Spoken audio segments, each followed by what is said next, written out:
ঠিক আছে, যে ভাই একটু ব্রেক লাগবে, না হলে আমি তো আবার ক্লাস নিতে হারায় যাই।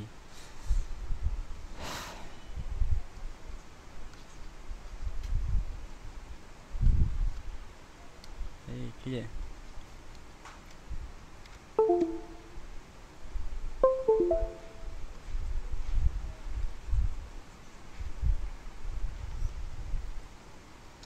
কি ব্যাপার আমার সেট কাজ করতেছে না কেন?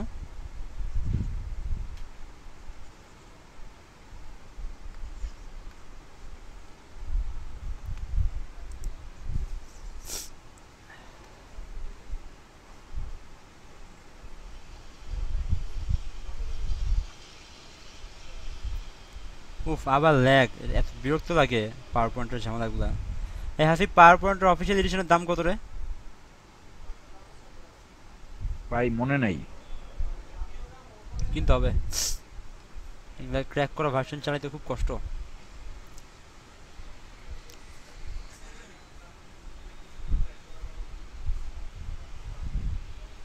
ও, রেচনিতে আমরা পড়াবো তাই না?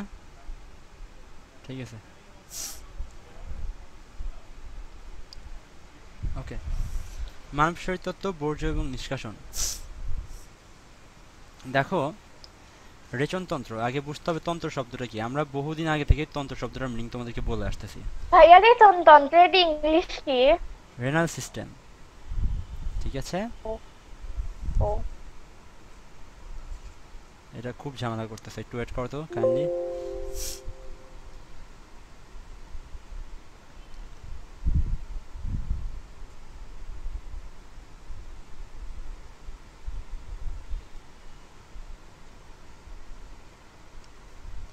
আমার ক্ষমাটা বন্ধ করা যায় কেমনে?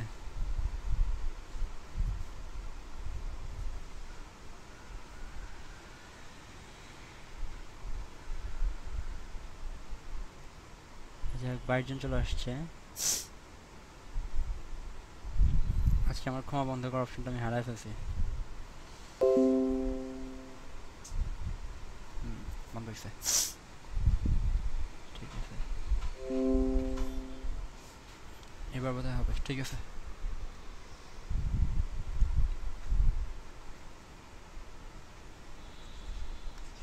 তুমি কি খেয়াল করতেছো আমার পেনটা কাজ করতেছে না? দেখো, আমি কার্সর মুভ করতেছি বাট আমার পেনটা কাজ করতেছে অনেক পরে। ভাই ল্যাগ করতেছে মনে হয়। I am really sorry for the inconvenience, just একটু ওয়েট করো, আমি একটু 5 মিনিট সময় দাও, আমি যেটা ঠিক করতেছি।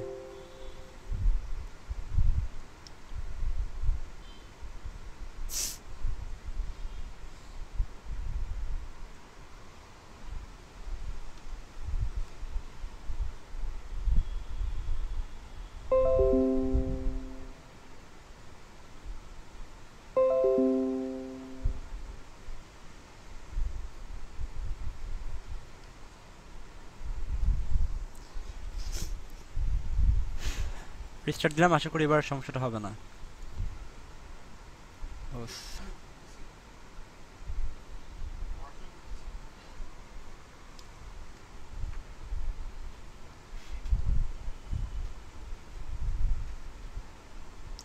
আচ্ছা, লাস্ট ক্লাসে আমি একটা ভুল বলছিলাম মেবি, বুঝছো, মানে একটু স্লিপ অফ টাং ছিল, এটা আমার ইচ্ছা করে বলে নাই, একটু ঘুমের করে বোধহয় উল্টাপাল্টা বলছিলাম। সেটা হচ্ছে, যেটা ট্রাকিয়া, ট্রাকিয়াতে 16 থেকে 20টা তরুণাস্থি থাকে, ঠিক আছে, ষড়যন্ত্র না, ষড়যন্ত্র কয়েক টুকরা তরুণাস্থি নির্মিত, তার মধ্যে থাইরয়েডটা সবচেয়ে বড়, ঠিক আছে। আর শ্বাস নির্ভর ট্রাকিয়াতে 16 থেকে 20টা তরুণাস্থি থাকে। এটা একটু আগের ক্লাসে একটু ভুল বলছিলাম, ভিডিওতে বোধহয় একটু ভুল আছে, তোমরা একটু প্লিজ একটু কাইন্ডলি ঠিক করে নিও।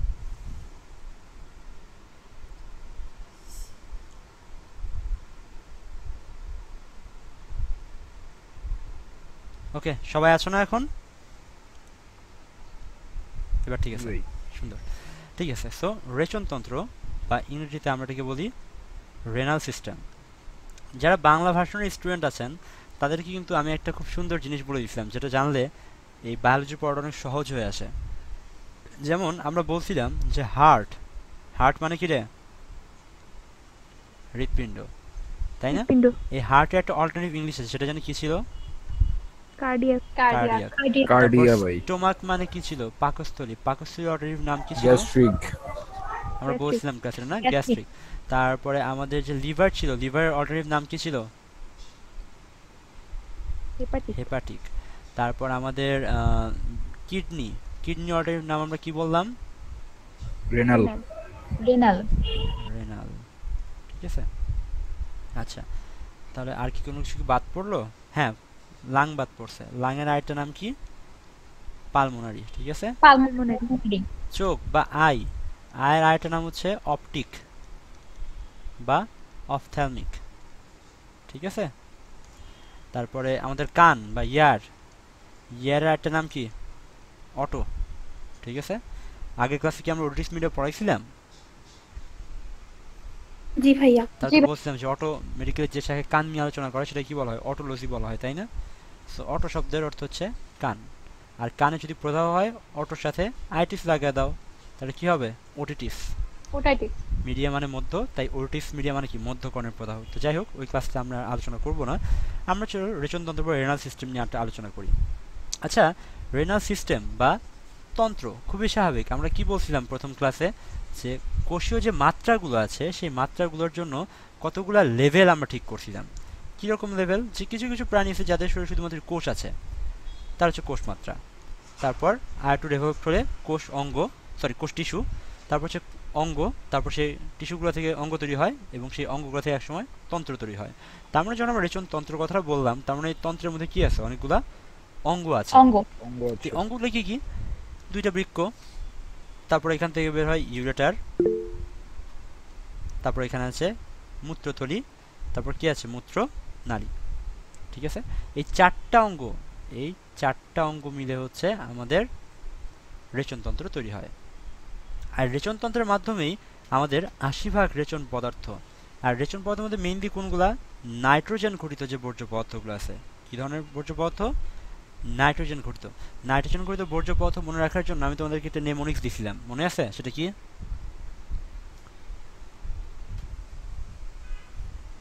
ইউ ইউ অ্যান্ড আই কি জানি হাই, মনে আছে কারো?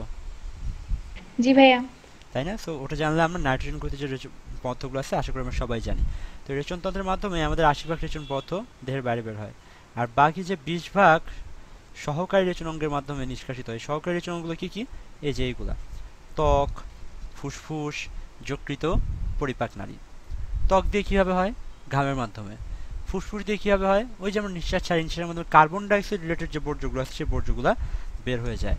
যকৃত কি করে? এটা মেটাবলিজম করে। আমরা পরিপাক চ্যাপ্টার যখন পড়বো তখন দেখবো যকৃতে কিছু যে বর্জ্য পদার্থ, সেই বর্জ্য পদার্থগুলো কীভাবে মেটাবলাইজড হয়ে যায়।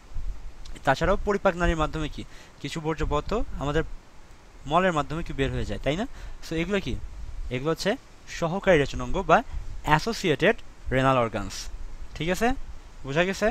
সো আমাদের রেনাল সিস্টেম বা রেচনতন্ত্রের মাধ্যমে 80% আমাদের যে নাইট্রোজেনাস সাবস্টেন্স যেগুলো আছে বা নাইট্রোজেন ঘটিত রেচন পদার্থ সেগুলো এক্সক্রিটেড হয়ে যায়। এক্সক্রিটেড মানে নিষ্কাশিত, এক্সক্রিটেড হয়ে যায়। আর বাকি যে 20% ছিল সেগুলো অ্যাসিস্ট্যান্ট বা অ্যাসোসিয়েটেড যে রেনাল অর্গানসগুলো আছে, যেমন যে ত্বক বা স্কিন, ফুসফুস বা লাং, যকৃত বা লিভার, পরিপাক নালী বা ডাইজেস্টিভ ট্র্যাক্ট, এগুলোর মাধ্যমে কি হয়? দেহ থেকে এক্সক্রিটেড হয়ে যায়। চলো একটু একটু আমরা দেখলাম যে আসলে এই রেনাল সিস্টেম বা রেচনতন্ত্রের কি কি অঙ্গ আছে। ভাই আপনার রেকর্ডার কি অন করা আছে? হ্যাঁ, অন করা আছে তো। একজন মেসেজ দিয়েছে তো তাই বললাম। 8 মিনিট 50 সেকেন্ড চলতেছে। হ্যাঁ, অন করা আছে। ঠিক আছে, না thank you for reminding, cause এটা যদি না করা থাকে পুরা ক্লাস মানে আবার পুরা মানে হ্যাসেল হয়ে যাবে অনেক। থ্যাংক ইউ ভাই। ওকে, সো মানুষের রেচনতন্ত্র বা রেনাল সিস্টেমে কি কি আছে? প্রধান অঙ্গটা কি? বৃক্ক বা কিডনি। ঠিক আছে, ইউরেটার বা বাংলা ভাষণে যারা আছে তারা একটু দেখো, রেচন নালী বা আরেকটার নাম কি? গোবিনী। ঠিক আছে, তারপর হচ্ছে মূত্রথলি বা এটার আরেকটার নাম কি? ইউরিনারি ব্লাডার, সংক্ষেপে ইউবি দেখলাম। ঠিক আছে, ইউরিনারি ব্লাডার বা মূত্রথলি। আরেকটা হচ্ছে কি? মূত্রনালী বা ইউরেথ্রা, মানে কি যেই পথে আমাদের মূত্রটা বের হয়। তো দেখো আগে বৃক্ক নিয়ে একটু আলোচনা করি। এই বৃক্কটা কোথায় অবস্থিত? আমাদের উদর গহ্বরে কোটি অঞ্চলে। আচ্ছা তোমরা কি জানো কোটি শব্দটার অর্থ কি? কোমর। বাংলাদেশে আগে মেয়েদের একটা খুব ট্রেডিশনাল ড্রেস ছিল, তো কোটি বলতো। এখন মেয়েরা খুব একটা কোটি মনে হয় পরে না। আমার বড় বোন ছিল তো, আমার বড় বোনও কিন্তু কোটি পরতো। সো কোটি ড্রেসটা কি? এটা অনেকটা মানে ওই যে জামার উপরে পরতো অ্যান্ড সেটা কোমর পর্যন্ত আসতো। এই ড্রেসগুলোকে কোটি বলতো। তোমরা কি চেনো মেয়েরা? জি ভাইয়া। So, ভাই কোটি ভাই আপনি কি কোটি পড়েন নাই? ও আমরা তো পড়ি, পাঞ্জাবের সাথে পড়ি, রাইট, ঠিক বলছো। আচ্ছা ঠিক আছে। সো এই যে কোটি অঞ্চলে মানে কোমরের কি আছে আমাদের, এই দুটো বৃক্ক থাকে। আরও স্পেসিফিক্যালি বলতে গেলে আমরা যেটা বলি যে T12 থেকে L3 এর মধ্যে অবস্থিত। T12 মানে কি, থোরাসিক ভার্টিব্রা, 12 নাম্বার, যেটা আমরা জানি থোরাসিক কশরুকার সংখ্যা কয়টা, 12টা। তারপর লাম্বার কশরুকার সংখ্যা কয়টা, 1 2 3 4 5টা। তাহলে এটা হচ্ছে থোরাসিক কশরুকা 12 নাম্বার। তারপরে lumber 1, lumber 2, lumber 3, lumber 4, lumber 5, এরকম। আমাদের কিডনির যে অবস্থানটাই যদি আমরা কশরুকা দিয়ে বর্ণনা করতে যাই, তাহলে আমরা বলি যে T12 এর নিচ থেকে L3 এর উপর পর্যন্ত, T12 এর নিচ থেকে L3 এর উপর পর্যন্ত, মানে এই যে ঠিক এই লেভেলে আমাদের বৃক্কটা অবস্থান করে। আমি কি বুঝাইতে পারছি ব্যাপারটা?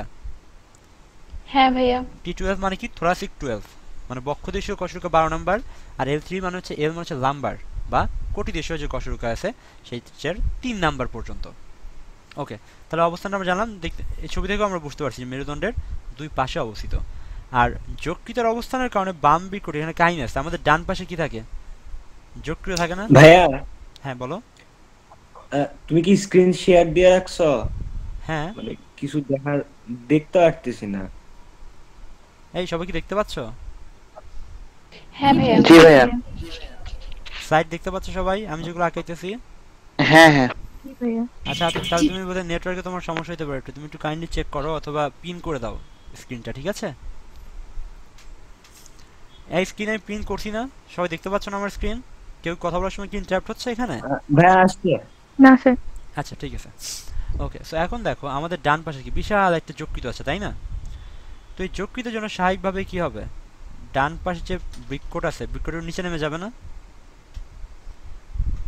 খুবই স্বাভাবিক, এতটাও নিচে না, আমি একটু মানে অনেক লেভেলের নিচে চলে আসছি। মানে স্বাভাবিকভাবে জেনে রাখো যে ডান বৃক্কটা একটু নিচে থাকে, কেন? কারণ উপর থেকে যকৃতে একটা প্রেশার আছে, এখানে কি ডায়াফ্রাম আছে না? তো যকৃতটা যেহেতু ডান পাশে একটু বেশি বড়, সো দ্যাটস ওয়াই হয় কি যে ডান পাশের বৃক্কটা একটু নিচে থাকে কার তুলনায়, বাম বৃক্কের তুলনায়। সহজ কথায় বাম বৃক্ক একটু উপরে থাকে, ডান বৃক্ক একটু নিচে থাকে, শেষ। ইউরেটার বা রেচন নালী, এর দৈর্ঘ্য কতটুকু? 25 সেন্টিমিটার। আমরা তোমাদেরকে একটা মেনোমনিক দিই সাধারণত উদ্ভাসে পড়ানোর সময়, ই অপাডি। এই ই অপাডি কি, ই অপাডির দৈর্ঘ্য হচ্ছে 25 সেন্টিমিটার। এগুলো একসাথে মনে রাখার জন্য। ইতে হচ্ছে ইউরেটার, অতে হচ্ছে অন্ননালী, পাতে হচ্ছে পাকস্থলীর দৈর্ঘ্য, আর ডিতে হচ্ছে ডিওডেনাম। মানে এই ই অপারি এই সবগুলোর দৈর্ঘ্য হচ্ছে 25 সেন্টিমিটার। একসাথে মনে রাখার জন্য আইগেস সুবিধাজনক হবে। নতুন বই ইনফরমেশন একটু উল্টাপাল্টা হতে পারে, বাট এর কাছাকাছি হবে, বেশি একটা পার্থক্য হবে না। ওকে, ইউরেটারটা কই থেকে সৃষ্ট? পেলভিস থেকে। এটা কি আমরা একটু পরেই দেখব। আর ইউরেটারের কাজটা কি, আমরা যদি আগের ছবি একটু খেয়াল করি তাহলে দেখতে পারবো এই যে এই 2 নাম্বার নালীটা হচ্ছে ইউরেটার। তাহলে ইউরেটারটা কাকে কাকে কানেক্ট করতেছে? উপরে কানেক্ট করতেছে বৃক্ক, আর নিচে কানেক্ট করতেছে কার সাথে?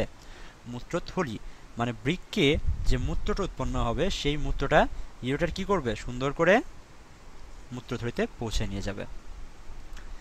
মূত্রথলি, এই জিনিসটা মাস্ট মনে রাখতে হবে যে ডেট্রুসর নামক একটা অনৈচ্ছিক পেশিতে গঠিত সংকোচন প্রসারণক্ষম ত্রিকোণাকার থলি।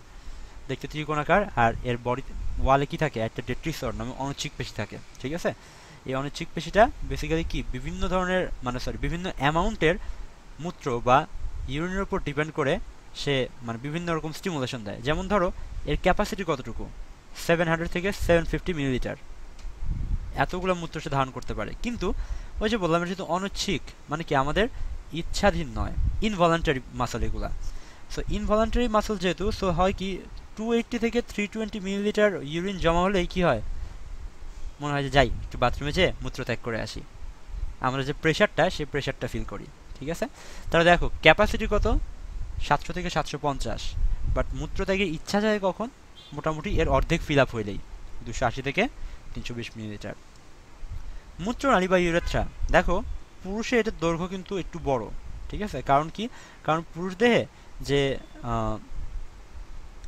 সহজ কথায় যে বহির্যৌনাঙ্গ আছে সেই বহির্যৌনাঙ্গর পুরা লেন্থটা জুড়ে, যেহেতু বহির্যৌনাঙ্গটা সাইজে বড়, দ্যাটস ওয়াই এই ইউরেথ্রার দৈর্ঘ্যও সাইজে একটু বড় হয়। অ্যান্ড স্ত্রীলোকে যেহেতু এটা শর্ট, দ্যাটস ওয়াই ইউরেথার দৈর্ঘ্যটাও কি এখানে কম হয়। ঠিক আছে, আর খেয়াল করো যে পুরুষ দেহে কি এটা কিন্তু বীর্যটাও একই পথে মূত্র এবং বীর্য পুরুষদের ক্ষেত্রে নিষ্কাশন করার কাজ। এখানে একটু স্পেসিফিক পয়েন্ট অ্যাড হবে যেটা পুরুষদের জন্য, যে পুরুষদের ক্ষেত্রে ইউরিন অ্যান্ড স্পার্ম বা বীর্যটা কি হয় একই পথে বাইরে এক্সক্রিটেড হয়ে যায়। ঠিক আছে, পুরুষদের ক্ষেত্রে দৈর্ঘ্য কত 18 to 19 সেন্টিমিটার, আর ওমেনদের জন্য এটার লেন্থ কত 3.5 থেকে 4 সেন্টিমিটার। এই উপাত্তগুলো একটু মনে রাখতে হবে। ঠিক আছে, যে কোনটার দৈর্ঘ্য কত বা কোনটার ক্যাপাসিটি কতটুকু বা কোনটার মানে স্ত্রীলোকে বা পুরুষকে কীভাবে ডিফার করতেছে। ঠিক আছে, এই জিনিসগুলো একটু জানতে হবে।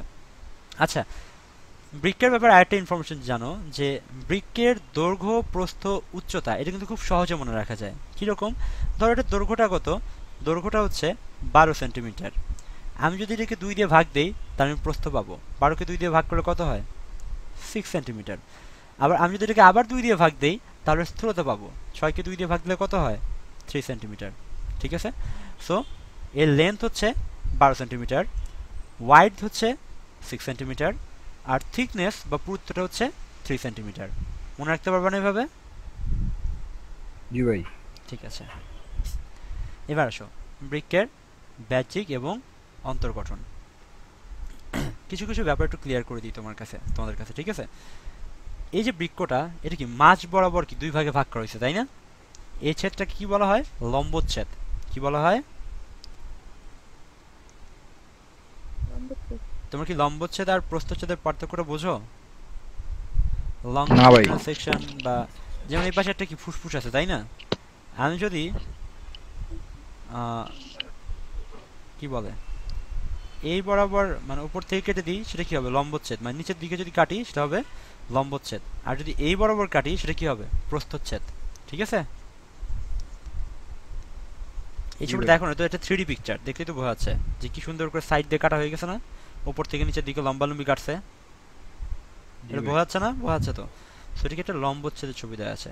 সো দেখো এইখানে 3টা পোর্শন আছে। 3টা পোর্শন কি কি মনে রাখবা, বাইরের পোর্শনকে সবসময় বলা হয় কর্টেক্স। কি বলা হয়? কর্টেক্স।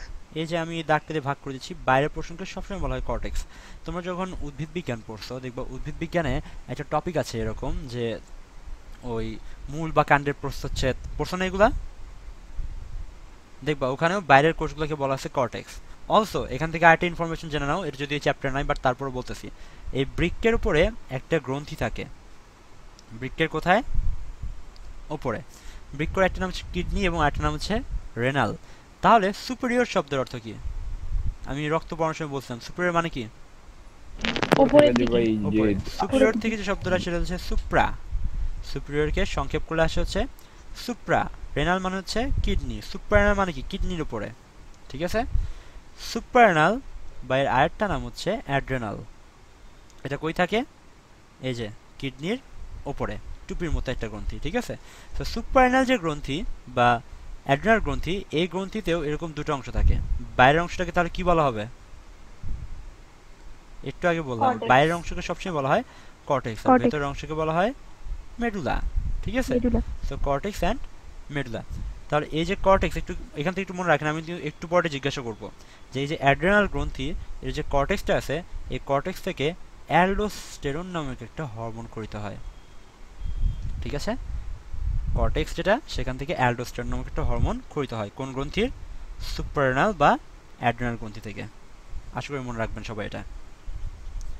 অ্যালডোস্টেরন হরমোন নিয়ে খুব মজার একটা কাহিনী আছে। অ্যালডোস্টেরনকে বলা হয় লাইফ সেভিং হরমোন। আমরা যখন মেডিকেলে ফার্স্ট ইয়ারে ছিলাম তখন আমরা এগুলো শারীরবৃত্তীয় প্রক্রিয়া নিয়ে পড়তাম, তো তখন ওখানে অ্যালডোস্টেরনকে বলা ছিল লাইফ সেভিং হরমোন নামে, কারণ এটা রক্তের ঘনত্ব বজায় রাখে ঠিকঠাক মতো। দ্যাটস ওয়াই মানুষ বিভিন্ন ধরনের হাইপোভলিমিক শক থেকে রক্ষা পায়। সো অ্যালডোস্টেরন একটা জীবন রক্ষাকারী হরমোন।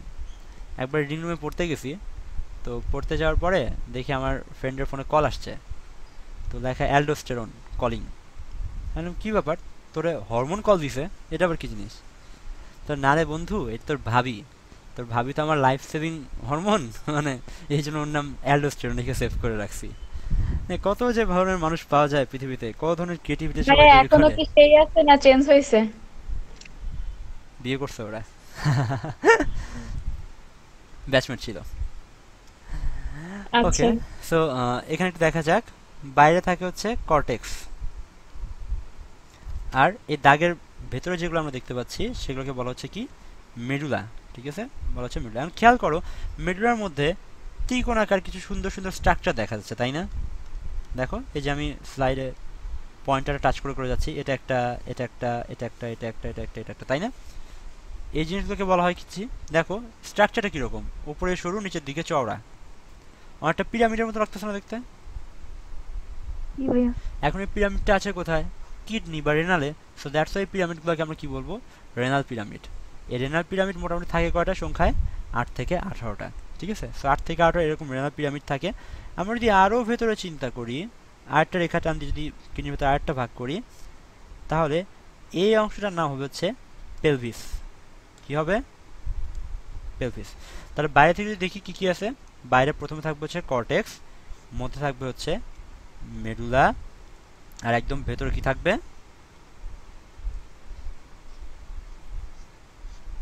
কি থাকবে রে গাধারা, বলো? পেলভিস। পেলভিস থাকবে, ঠিক আছে, ওকে। এখন দেখো এই যে কিডনির এই বাইরের অংশটা কিরকম, উত্তল না অবতল? অবতল। হেই, এটা অবতল, এটা অবতল না উত্তল? উত্তল উত্তল। এটা উত্তল, ঠিক আছে। এবার এটা ও দেখো আচ্ছা। ভেতরের দিকে ভাঁজ হয়ে গেছে, এটা কি উত্তল না অবতল? অবতল। এটা হচ্ছে অবতল। তাহলে দেখো এই যে খেয়াল করে দেখো অবতল অংশটা কি ভেতরে ভাঁজ হয়ে গেছে, ঠিক আছে? কথাটা অনেকেই বলে যে অবতল অংশের ভাঁজ, কিন্তু অবতল অংশের ভাঁজ জিনিসটা কি সেটা আসলে আমরা জানি না। ঠিক আছে, দেখো এই যে অবতল অংশটা কি হয়েছে, ভেতর দিকে ভাঁজ হয়ে গেছে না, ভেতর দিকে ঢুকে গেছে না? এই ভাঁজটাকে বলা হয় হাইলাম। কি বলা হয়? হাইলাম। এই যে উপরে একটা ছবি আছে, এই ছবিতে ব্যাখ্যা দেওয়া আছে যে এই যে কিডনি যে ভেতর দিকে ভাঁজ হয়ে গেছে, এই ভাঁজকে বলা হয় হাইলাম। এখন হাইলামের মধ্যে এটা শুধু উত্তল নাকি দ্বি উত্তল? কোথায় উত্তল? দ্বিউত্তল না, এটা অবতল বলবো আমরা, ঠিক আছে? কারণ না না, সামনের অংশটা না না আমরা মানে অবতলই বলবো, দিককোষ। এই যে দ্বিউত্তল বলবো না, আমরা অবতলই বলবো, ঠিক আছে? আমরা এটাকে অবতলই বলবো। ভাই এই উত্তল অবতলের ইংলিশটা বললে হইতো না? কনভেক্স মানে হচ্ছে উত্তল, আর কনকেভ মানে হচ্ছে অবতল, ঠিক আছে? আচ্ছা, বাইরের পোরশনটা হচ্ছে কনভেক্স আর ভেতরটা হচ্ছে কনকেভ। Concave। কনকেভটা যেখানে এরকম কি ভাঁজ খেয়ে গেছে সেটাকে বলা হচ্ছে হাইলাম। এখন আমাদের জানতে হবে যে এই হাইলামের মধ্যে কি কি ঢোকে আর কি কি বের হয়। চিন্তা করে দেখো, একদম খুবই কমন কথাবার্তা বলবো, ঠিক আছে? যে হাইলাম এটা একটা স্ট্রাকচার যার মধ্যে কোনো কিছু ঢুকবে, কোনো কিছু বের হবে। কি কি ঢুকতে পারে? এটা একটা অঙ্গ, তার মানে কি এখানে অনেক টিস্যু আছে। অনেক টিস্যু আছে মানে কি এর মধ্যে অনেক কোষ আছে। আমরা যেটা বলছিলাম যে কোষগুলো টিস্যু তৈরি করে, টিস্যুগুলো অঙ্গ তৈরি করে বা অর্গান তৈরি করে। যদি আমরা রিভার্সে যাই তাহলে কি হবে? এই অঙ্গ বা অর্গানে অনেক কি আছে? টিস্যু আছে। সেই টিস্যুতে অনেক কি আছে? কোষ আছে। সেল আছে বা কোষ আছে। তাহলে প্রত্যেকটা কোষে রক্ত সরবরাহ দরকার। কোন ধরনের রক্ত? অবভিয়াসলি অক্সিজেনযুক্ত রক্ত। তাহলে অক্সিজেনযুক্ত রক্ত যদি দরকার হয়, এর ভেতরে সেই অক্সিজেনযুক্ত রক্ত কে নিয়ে যাবে? একটা ধমনী বা আর্টারি না শিরা? ধমনী। আর্টারি। অবশ্যই আর্টারি বা ধমনী নিয়ে যাবে। এখন এই আর্টারিটা কার আর্টারি? কিডনির আর্টারি। কিডনির আরেকটা নাম কি? রেনাল। সেই আর্টারির নাম কি হবে? Renal artery. Renal artery. এখন যখন এই যে অক্সিজেনযুক্ত রক্ত দিছে, তার মানে কি এর ভেতরে যে কার্বন ডাইঅক্সাইডগুলো তৈরি হয়েছে সেটা নিয়ে তো বের হওয়া লাগবে, তাই না? তাহলে বের হবে কি? ভেইন বা শিরা। তার নাম কি হওয়া উচিত? রেনাল শিরা। Renal vein. এই বৃক্কর প্রধান কাজ কি? মূত্র উৎপাদন করা, প্রডিউসিং ইউরিন। তাহলে ইউরিন যে প্রডিউস করবে বা মূত্র প্রডিউস করবে সেটা কোন নালীর মাধ্যমে বাইরে আসবে? ইউরেটার না? প্রণালী ভাই। মূত্রনালী না, ইউরেটার। ঠিক আছে, ইউরেটারের মাধ্যমে বাইরে বের হবে। তাহলে আমরা দেখো, আমরা কিন্তু বের হবে কি কি এটা আমরা বুঝতে পারছি। কি কি বের হবে? একটা হচ্ছে রেনাল ভেইন বের হবে বা রেনাল শিরা বের হবে, আর একটা কি ইউরেটার বের হবে। ঢুকবে কি কি দেখলাম? Renal artery. এখন কথা হচ্ছে এর ভেতরে কি কাজ চলতেছে না চলতেছে এটা তো বসকে আগে ইনফর্ম করতে হবে না? বসে তো জানতে হবে। বসটা আমাদের শরীরে কে? মস্তিষ্ক। তাহলে মস্তিষ্ক থেকে একটা স্নায়ু বা নার্ভ কি যাবে না ভেতরে? ঢুকবে না? জি। তার মানে কি এখানে একটা রেনাল স্নায়ু বা রেনাল একটা নার্ভ থাকবে, যে নার্ভটা ভেতরে ঢুকবে। এর ভেতরে কি কাজ হচ্ছে না হচ্ছে সেগুলো রেগুলেট করার জন্য। তাহলে হাইলামের মধ্যে স্ট্রাকচার ঢুকতে থেকে কি? রেনাল আর্টারি আর রেনাল নার্ভ। আর বের হচ্ছে কি রেনাল ভেইন আর ইউরেটার। এটুকু বোঝা গেছে? হ্যাঁ ভাইয়া। ঠিক আছে, এবার একটু আমরা উল্টা দিক থেকে পড়বো। উল্টা দিক থেকে পড়বো মানে কি, একটু দাঁড়ান ছবিগুলো একটু মিশাই দিই। তাহলে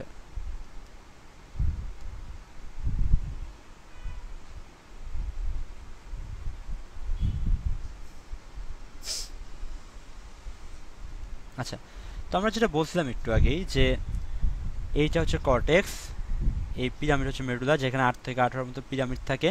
পিরামিডের যদি আমরা এরকমভাবে চিন্তা করি তাহলে পিরামিডের এটা হচ্ছে বেস বা পিরামিডের গোড়া। গোড়াটা তাহলে কোন দিকে আছে, কর্টেক্সের দিকে না পেলভিসের দিকে? কর্টেক্সের দিকে। Cortex এর দিকে। আর যে পিরামিডের শীর্ষ বা চূড়া সেটা কোন দিকে আছে? মেডুলার দিকে। পেলভিসের দিকে। মেডুলা, এ তো মেডুলাই আর কি, মানে কোন দিক করে আছে? পেলভিসের দিকে। আমরা তিনটা অংশে ভাগ করলাম না, কর্টেক্স, মেডুলা আর পেলভিস। সো এই চূড়াটা থাকবে পেলভিসের দিকে মুখ করা আর গোড়াটা থাকবে কর্টেক্সের দিকে মুখ করা। এখন দেখেন একটু যদি উল্টা দিকে যাই তাহলে এখানে কি পাবো? এই যে এখানে এটার নাম কি, ইউরেটার না? এটার নাম হচ্ছে ইউরেটার। ইউরেটার যে দেখা যায় 2-3টা, এই ছবিটা সব বোঝা যাবে না, একটু আলাদা করে রাখতে হবে। এই পাশে আঁকি যে এই যে ইউরেটারটা ছিল, ইউরেটারটা যে দেখা যায় ভেতরে 2-3টা মেজর বা প্রধান শাখায় বিভক্ত হয়ে যায়, এগুলোকে বলা হয় ক্যালিক্স। কি বলা হয়? ক্যালিক্স। সো এরকম মেজর ক্যালিক্স থাকে 2 থেকে 3টা। মেজর ক্যালিক্স থাকে 2 থেকে 3টা। এই ক্যালিক্স যদি আরও শাখায় বিভক্ত হয়ে যায় তাহলে সেগুলোকে আমরা কি বলবো, মেজর ক্যালিক্স না minor calyx? Minor calyx. Very good, Minor calyx। এগুলো আমরা মাইনর ক্যালিক্স। Minor calyx। যদি কিডনি হয় ব্যাপারটা এই যে এইভাবে দাঁড়াচ্ছে, ঠিক আছে?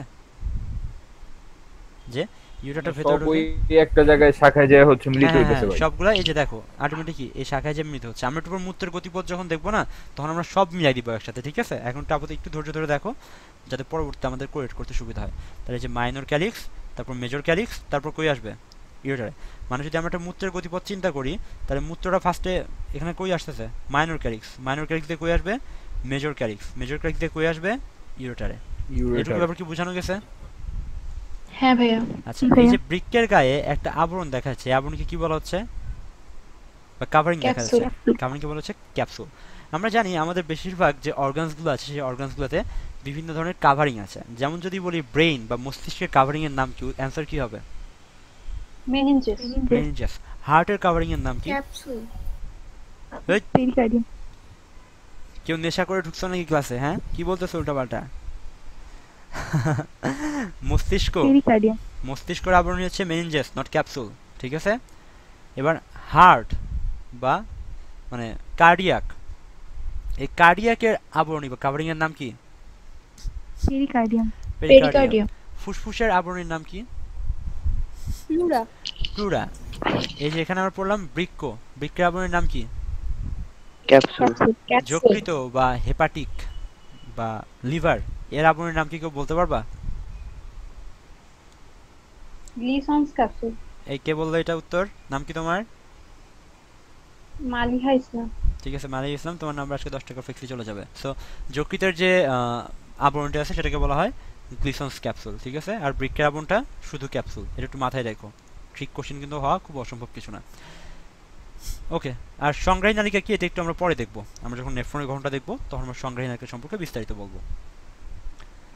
হ্যাঁ, এগুলো কিন্তু আমাদের পড়া হয়ে গেছে, তাই না? বৃক্কের দৈর্ঘ্য কতটুকু? 10 থেকে 12 সেন্টিমিটার। এটাকে কয় দিয়ে ভাগ দিব? 12 2 দিয়ে। তাহলে কি পাবো? ওয়াইড, প্রস্থ। 6 এটাকে কয় দিয়ে ভাগ প্রস্থ। দিব?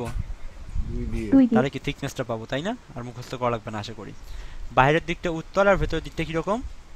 অবতল, যেটা আমরা আগে বলছি। অবতল যে ভাঁজটা থাকে সেই ভাঁজটাকে তুমি হাইলামও বলতে পারো, হাইলাসও বলতে পারো, যেটা তোমার ইচ্ছা, ভুল হবে না। আর যেটা বলছিলাম, হাইলাম দিয়ে বের হয় কি কি? ইউরেটার আর রেনাল শিরা। এগুলো কি হয়? বের হয় বহির্গত।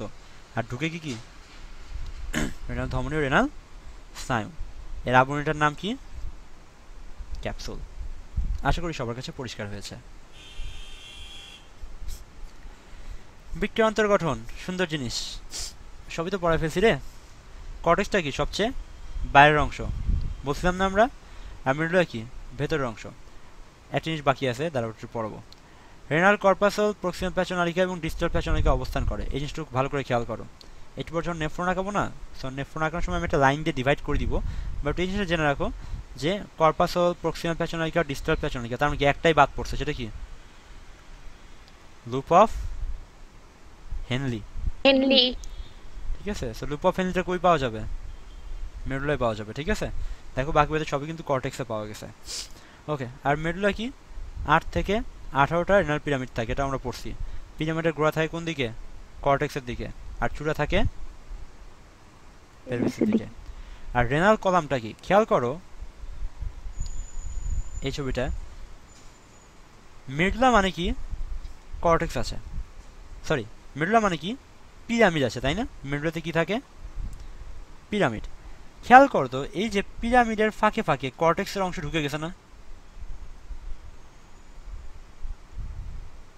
আমার পেনটা খেয়াল করো, ঢুকে গেছে না ভেতরে ভেতরে? জি ভাইয়া। ঠিক আছে, এই যে কর্টেক্সের অংশগুলো ঢুকে গেছে, এই কলামের মতো একটা অংশ তৈরি করছে। কলাম তো বোঝো, এরকম লম্বা, বয় না বাসার কলাম দিতে হবে। তো এই যে এই কলামগুলোকে বলা হয় renal column. Renal column basically কিছুই না, মেডুলার মধ্যে কর্টেক্সের কিছু কিছু অংশ দেখা যায় ঢুকে বসে থাকে, এটাকে বলা হচ্ছে রেনাল কলাম। বৃক্কের কাজকে কি? নাইট্রোজেন বর্জ্য অপসারণ, একদম প্রথম কাজ। পানির ভারসাম্য রক্ষা করা। তুমি পানি বেশি খাবা, মূত্র বেশি হবে। পানি কম খাবা, মূত্র কম হবে। সো এই ব্যাপারগুলো কি? বডি এভাবেই পানির ভারসাম্যটা রেগুলেট করে বৃক্ক, মূত্র উৎপাদন কম বেশির মাধ্যমে। বিভিন্ন লবণের পরিমাণ নিয়ন্ত্রণ করে, অম্ল এবং ক্ষারের ভারসাম্য রক্ষা করে, যথাযথ আয়নিক কম্পোজিশন বজায় রাখে, রক্তচাপ নিয়ন্ত্রণ, ইরাইথ্রোপয়েটিন এবং রেইন উৎপাদন। মনে রাখবো এটা ভারসাম্য রক্ষা করে কিসের কিসের, একটু দেখায় দিই। 4টার পানি, পিএইচ, পানি, পিএইচ, আয়ন, ইলেকট্রোলাইট। পরীক্ষায় যদি আসে বৃক্কের কাজ কি, চোখ বন্ধ করে ফার্স্ট আগে লিখবা নাইট্রোজেন বর্জ্য অপসারণ। তারপর হচ্ছে it keeps the balance, balance of what? Water, pH, ion and electrolytes. একদম হেডলাইন দিয়ে দেখবা যে water balance, pH balance, ion balance, electrolyte balance. And 1 number point অবশ্যই লিখবা এক্সক্রিশন অফ নাইট্রোজেনাস ওয়েস্ট বা নাইট্রোজেনাস বর্জ্য অপসারণ। এরপর তোমার যেগুলো ইচ্ছা তুমি চাইলে এখান থেকে ইয়া করতে পারো, যে রক্তচাপ বা ব্লাড প্রেশার রেগুলেশন বা ইরাইথ্রোপয়েটিন ও রেইন উৎপাদন। এখান থেকে ইম্পর্টেন্ট জিনিস, খুব ইম্পর্টেন্ট জিনিস জানতে হবে, সেটা হচ্ছে এই যে ইরাইথ্রোপয়েটিন, এটা কিন্তু বৃক্ক উৎপাদন করে। দেখো আমরা আগের ক্লাসে পড়ছিলাম যে লোহিত রক্তকণিকার আরেকটা নাম কি ছিল? ইরাইথ্রোসাইট। ইরাইথ্রোসাইট, ঠিক আছে। সো ইরাইথ্রোসাইট এটার প্রসেস অফ সিনথেসিস, ইরাইথ্রোসাইটের প্রসেস অফ সিনথেসিস, এই প্রসেস অফ সিনথেসিস শব্দ দুটোকে এক জায়গায় করে যেটা পাওয়া যায় সেটা হচ্ছে পয়েসিস। সেটা কি? পয়েসিস। পয়েসিস মানে কি? Process of synthesis. আর ইরাইথ্রোসাইটের সাথে যদি পয়েসিস যোগ করো তাহলে যে শব্দটা তোমরা পাবা সেটা কি হবে? ইরাইথ্রোপয়েসিস। তাহলে ইরাইথ্রোপয়েসিস মানে কি? লোহিত রক্তকণিকা উৎপাদন। ভেরি গুড, লোহিত রক্তকণিকা উৎপাদনের প্রক্রিয়া। অ্যান্ড এই প্রক্রিয়ায় মানে ইরাইথ্রোপয়েসিস প্রক্রিয়ায় যে হরমোনটা ভূমিকা পালন করে তার নাম হচ্ছে ইরাইথ্রোপয়েটিন, যেটা কই উৎপাদন হচ্ছে? বৃক্কে। ভেরি ভেরি ভেরি ইম্পর্টেন্ট একটা কোশ্চেন পরীক্ষার জন্য, ভার্সিটি পরীক্ষা বলো, এইচএসসি পরীক্ষা বলো। ইরাইথ্রোপয়েটিনটা উৎপন্ন হয় বৃক্কে, আর এটা বেসিক্যালি কি করে? অস্থিমজ্জায় যে ইরাইথ্রোসাইট উৎপাদনের যে প্রক্রিয়া বা ইরাইথ্রোপয়েসিস, এটাকে সে রেগুলেট করে। ইরাইথ্রোপয়েটিন যদি বেশি হয় ইরাইথ্রোপয়েসিস বেশি হবে, ইরাইথ্রোপয়েটিন যদি কম হয় তাহলে ইরাইথ্রোপয়েসিস কম হবে। এটার মাধ্যমে সে কিন্তু রক্তচাপ নিয়ন্ত্রণ করতে পারে। সে যদি রক্তের উৎপাদনের সংখ্যা বাড়ায় কি হবে? রক্ত যদি বেশি থাকে রক্তচাপ কি বেশি হবে না কম হবে? বেশি হবে। বেশি হবে। It's very simple. ছোট্ট বন্ধুরা এটার উত্তর দাও, বৃক্কের অবতল অংশের ভাষায় কি বলা হয়? হাইলাম। ভেরি গুড, উত্তরটা হবে হাইলাম। এবার আসি, বৃক্কের কার্যকরী একক কি বলা হয়? নেফ্রন। নেফ্রন বলা হয়। আচ্ছা আমি যদি জিজ্ঞাসা করি এরকম মস্তিষ্কের কার্যকরী একক কি বলা হয়? নিউরন। আমি জিজ্ঞাসা করি ফুসফুসের কার্যকরী একক কি বলা হয়? ফুসফুসের কার্যকরী একক কি বলা হয়? অ্যালভিওলাস। তারপর যদি জিজ্ঞাসা করি বৃক্ক বা কিডনির এরকম ফাংশনাল ইউনিট কাকে বলা হয়? ফাংশনাল বা কার্যকরী একক? নেফ্রন। আমি যদি বলি যে এরকম যকৃত বা লিভারের ফাংশনাল ইউনিট বা এটা কাকে বলা, বা মানে কার্যকরী একক কাকে বলা হয় যকৃত বা লিভারের ক্ষেত্রে? অ্যান্সারটা কি হবে? আগের ক্লাসে বলছিলাম যকৃতর জন্য এরকম। হেপাটোসাইট।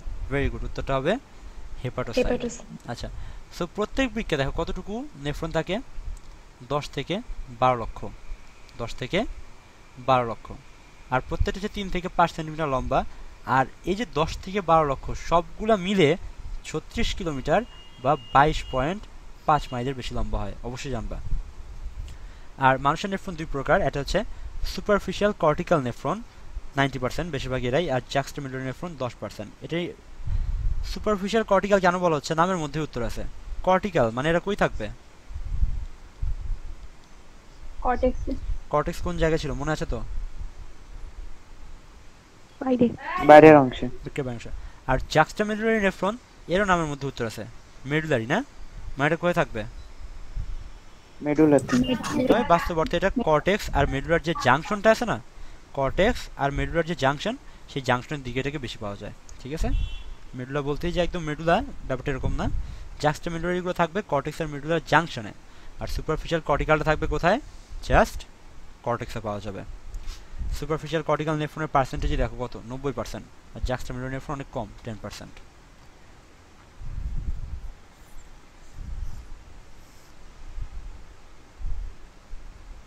আচ্ছা আচ্ছা, তো নেফ্রনের আগে আমরা একটা আউটলাইন দেখি।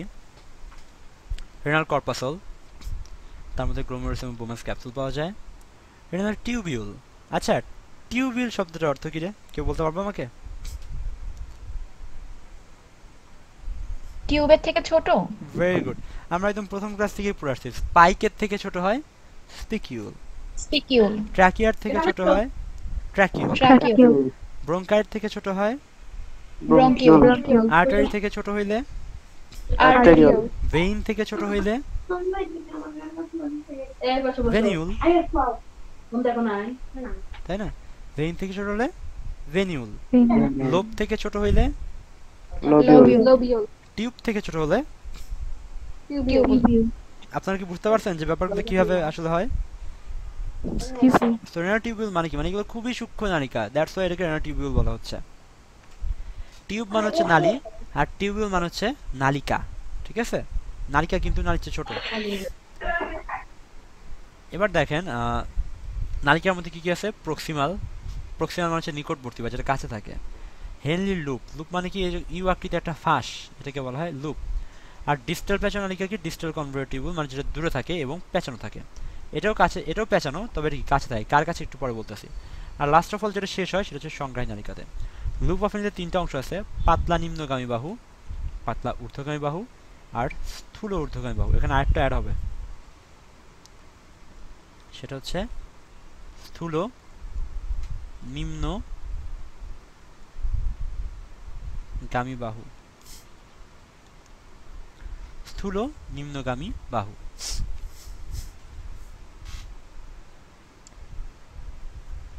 নেফ্রনটা পড়ায় একটা ব্রেক দিব, ঠিক আছে? ওকে, এই দেখেন এই যে দাগটা এখানে খেয়াল করতেছেন, একটা দাগ দেয়া আছে এখানে। হ্যাঁ ভাই। এই দাগের উপরে যা আছে সব হচ্ছে কর্টেক্সের মধ্যে আছে, আর দাগের নিচে যা আছে সব মিডলের মধ্যে আছে। আপনাদের কি মনে আছে একদম শুরুর দিকে একটা স্লাইড আমি বলছিলাম যে বেশিরভাগ সময় কই থাকে? কর্টেক্সে থাকে। আর জাস্ট লুপ অফ হেনলিটা বাদ পড়ছিল, তাই না? লুপ অফ হেনলিটা কই পাওয়া গেছিল? আমাদের মেডুলার মধ্যে। এই যে দেখেন এখানে লিখেছিলাম রেনাল কর্পাসল, প্রক্সিমাল প্যাচনারিকা, দূরবর্তী প্যাচনারিকা বা ডিস্টাল কনভার্টেড টিউবিউল, সবগুলো কর্টেক্স থাকে। তোমাদের লুপ অফ হেনলিটা কার মধ্যে পড়ছে? মেডুলার মধ্যে পড়ছে, তাই না? তো দেখেন আমরা এই ছবিতে কিন্তু এটা প্রমাণ করে দিছি যে এই যে গ্যাপটা, মানে সরি লাইনটা দেওয়া আছে, লাইন নিচে যা আছে সব মেডুলার মধ্যে পড়ছে, আর এই গ্যাপের উপরে যা দেওয়া আছে সেটা হচ্ছে কর্টেক্সের মধ্যে পড়ছে। ঠিক আছে, ওকে। সো এখন দেখেন এখানে কি কি আছে। এই ছবিটা আমি একটু পাশে এনে রাখবো, ঠিক আছে, যাতে আপনাদের বুঝতে আর একটু বেশি সুবিধা হয়।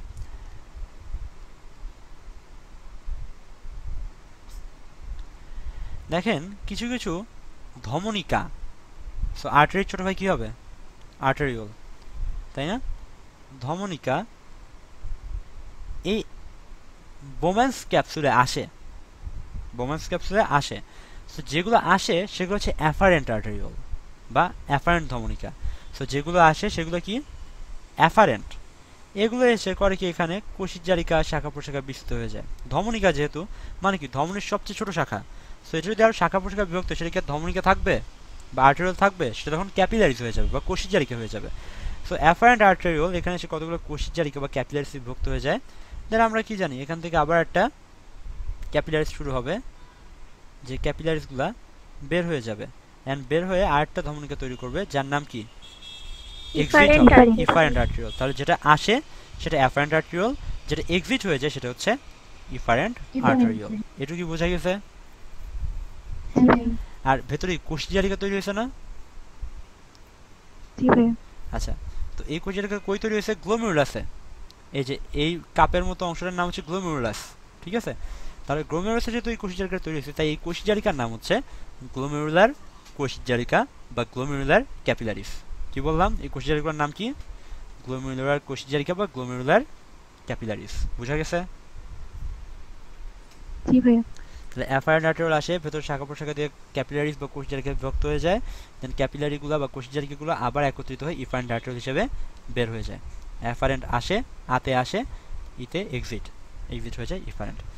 সো এই যে গ্লোমেরুলাস কোষিজারিকার পরে এই যে ক্যাপের মতো অংশ, এটাকে বলা হয় বোম্যান্স ক্যাপসুল। কি বলা হয়? বোম্যান্স ক্যাপসুল, ঠিক আছে? এই বোম্যান্স ক্যাপসুলের মধ্যে আবার একটা ফাঁকা জায়গা থাকে, এই ফাঁকা জায়গাকে বলা হয় ক্যাপসুলার স্পেস। কি বলা হয়? Capsular space. তাহলে খেয়াল করেন এই যে বোম্যান্স ক্যাপসুলের পাশে একটা লেয়ার আছে, এই লেয়ারটা হচ্ছে ভেতরের দিকে আর এই লেয়ারটা কি বাইরের দিকে, তাই না? এই লেয়ারটা ভেতরের দিকে আর এই লেয়ারটা বাইরের দিকে। আমরা সবাই জানি ভেতরের লেয়ারটাকে আমরা কি নামে রাখি? যেটা ভেতরে সেটা ভিসেরাল, আর যেটা বাইরে সেটা হচ্ছে প্যারাইটাল, ঠিক আছে? আর মধ্যে যে স্পেসটা থাকে তার নাম হচ্ছে ক্যাপসুলার স্পেস।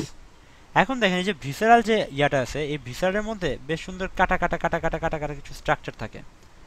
আমরা বলি ভিসেরাল যে কতগুলো প্রবর্ধন। সো এই জিনিসটা কি? এই জিনিসটা হচ্ছে কতগুলা অংশ আছে যেগুলো একটু কি কাটা কাটা, ঠিক আছে? কই থেকে বেরোয়? শুধুমাত্র ভিসেরাল লেয়ারে, প্যারাটালে কিন্তু এদেরকে পাওয়া যায় না। সো ভিসেরাল লেয়ারে এই যে কাটা কাটা অংশগুলো পাওয়া যায়, এগুলোকে বলা হয় পোডোসাইট। কি বলা হয়? পোডোসাইট। সো পোডোসাইট কি আমরা ভিসেরালে পাবো না প্যারাটালে পাবো? অবশ্যই ভিসেরালে পাবো। এখন দেখেন আমরা এটুকু জানছি, আমরা বোম্যান্স ক্যাপসুল চিনছি, ভেতরে বোম্যান্স ক্যাপসুলের যে ভেতরের লেয়ার বাইরের লেয়ার সেগুলোর নাম জানছি, বোম্যান্স ক্যাপসুলের ভেতরে যেটা স্পেস থাকে আমরা সেটার নামও জানছি। এরপরে কি শুরু হয়? এরপর শুরু একটা প্যাচানো নালিকা। প্যাচানো ইংরেজি হচ্ছে কনভলিউটেড, কনভলিউটেড বা প্যাচানো।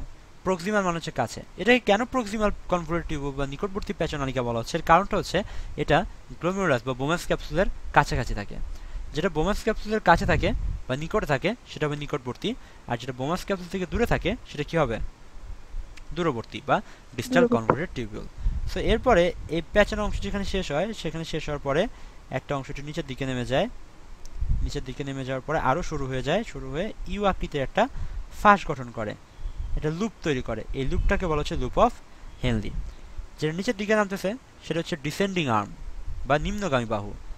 এই ইউটা হচ্ছে লুপ, আর তারপর কি উপর দিকে উঠতেছে, সো সেটা কি উপরে উঠে নিচে কি অ্যাসেন্ডিং।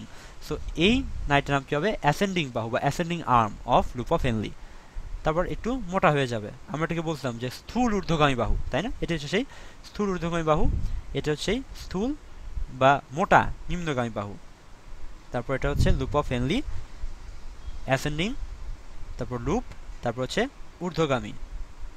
ডিসেন্ডিংটা হচ্ছে নিচের দিকে নামে, আমি একটু ভুল বলছি বোধহয়, সরি। যে নিচের দিকে নামে সেটা হচ্ছে ডিসেন্ডিং, একটা লুপ তৈরি করে আবার উপরের দিকে ওঠে, সেটা হচ্ছে ascending limb of loop of Henle বা ঊর্ধ্বগামী নালিকা কার? Loop of হেনলির। তারপর এই যে ঊর্ধ্ব দিকে একটু মোটা হয়ে যায়, আবার কি আবার একটু প্যাঁচানো হয়ে যায়। এখন এই যে প্যাঁচানো, এই প্যাঁচানোটা কি বোম্যান্স ক্যাপসুল থেকে বা গ্লোমেরুলাস থেকে কাছে না দূরে? দূরে। দূরে। সো এটার নাম কি হবে? দূরবর্তী প্যাঁচানো নালিকা বা ডিস্টাল কনভলিউটেড টিউবিউল। আর যে শেষ মাথাটা আছে, এই শেষ মাথাটা যুক্ত হবে হচ্ছে সংগ্রাহী নালিকায়। কোথায়? সংগ্রাহী নালিকায়। খেয়াল করেন এই যে দেখা যাচ্ছে না, এই যে এখানে ঢুকছে একটা সংগ্রাহী নালিকা। এখন এই যে তার এই যে ফাঁকা ফাঁকা গোল গোল এগুলোতে কি, কথা হচ্ছে এগুলোতে হয়তো আরেকটা নেফ্রন যুক্ত আছে, এগুলোতেও আরেকটা নেফ্রন দেখা যাবে কি যুক্ত হয়ে আছে। ঠিক আছে, কোনটা এরকম।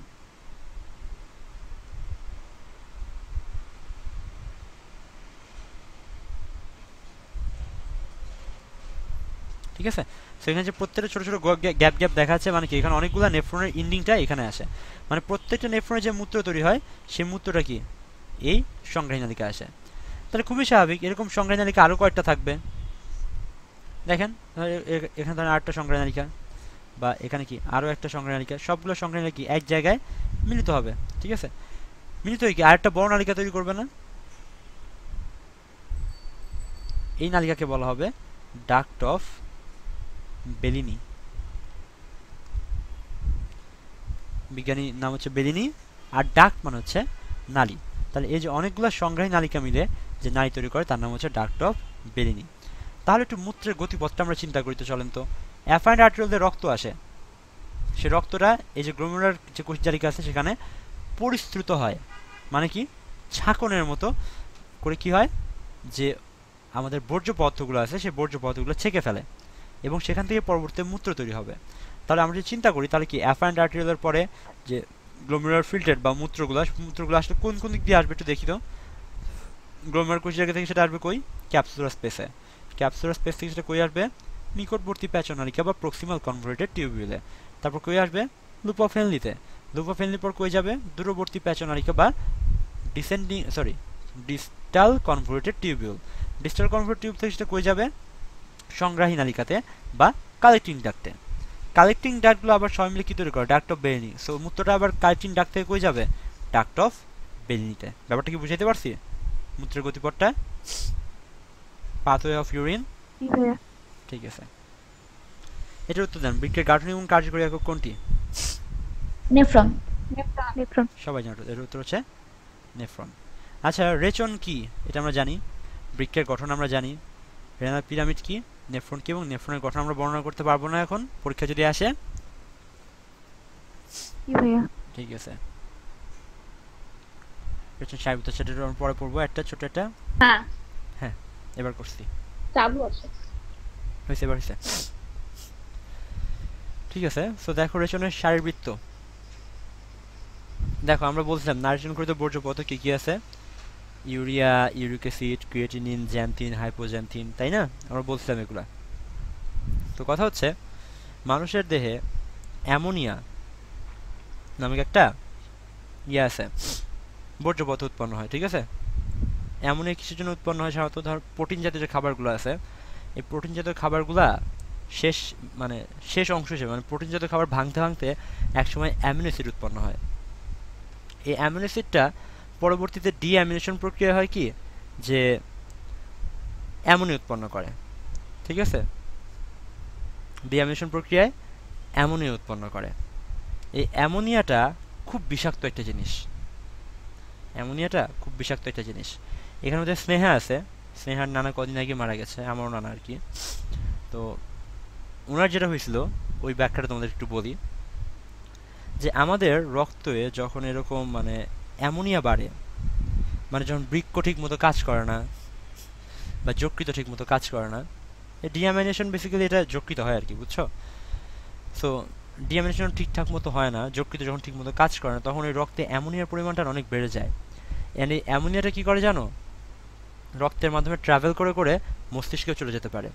তো যখন অ্যামোনিয়াটা মস্তিষ্কে চলে যায় তখন কি হয়, এর যে বিষাক্ত ইফেক্ট, সেই বিষাক্ত ইফেক্টটা মস্তিষ্কের উপরে ইফেক্ট ফেলে।